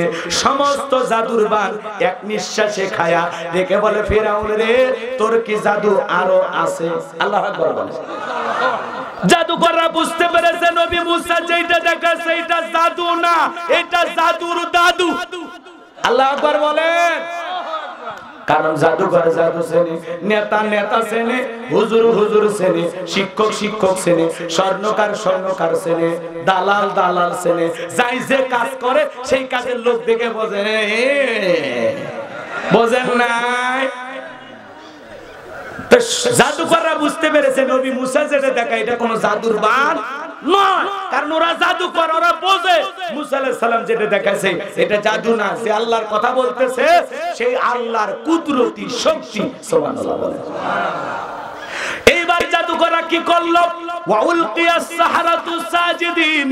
সমস্ত জাদুকররা সিজদায় মাথা নত করলেন এবং তারা ঘোষণা করলেন, ক্বালু আমান্না বিরাব্বিল আলামিন রাব্বি মুসা ওয়া হারুন। আল্লাহু আকবার। জাদুকররা ডেকে বলে, আমরা ঈমান আনলাম সেই বিশ্বের রবের প্রতি যিনি মুসা এবং হারুনের প্রতিপালক। বলেন আল্লাহু আকবার। এইবার যখন জাদুকরেরা কালিমা পড়ে ঈমান গ্রহণ করলো, তারা যখন মুসলমান হয়ে গেল, ফিরাউন তখন হুমকি দিতে লাগলো, তোমাদের এত বড় সাহস, আমার অনুমতি ছাড়াই ঈমান গ্রহণ করলা, কালিমা পড়লা, মুসা নবীর দলে নাম লেখাইলা, তোমাদের সাহস তো কম নয়। এইবার আমি তোমাদের হাত পা কেটে নেব, শুলিতে চড়াবো। জালেমেরা যখন পারে না তখন দেয় হুমকি। জালেমেরা কি দেয়? ভালো করে বোঝেন বাজান গো আমার, যে কথা বলতে যাচ্ছিলাম। এইবার নতুন যারা ঈমান গ্রহণ করেছে তারা তখন দেখে বলে, তোর মতো জালেমের পক্ষে, তোর মতো জালেমের পক্ষে, তোর পক্ষে সাফাই গায়ে লাফালাফি কইরা মরার চাইতে ঈমান গ্রহণ করে মুসা নবীর দলে ঈমান গ্রহণ করে মরাই ভালো। যেহেতু মরা লাগবে, তোর মতো জালেমের পক্ষে থেকে মরতে চাই না, আমরা ঈমান গ্রহণ করে আল্লাহর ভয় নিয়ে মরতে চাই। বলেন আল্লাহু আকবার।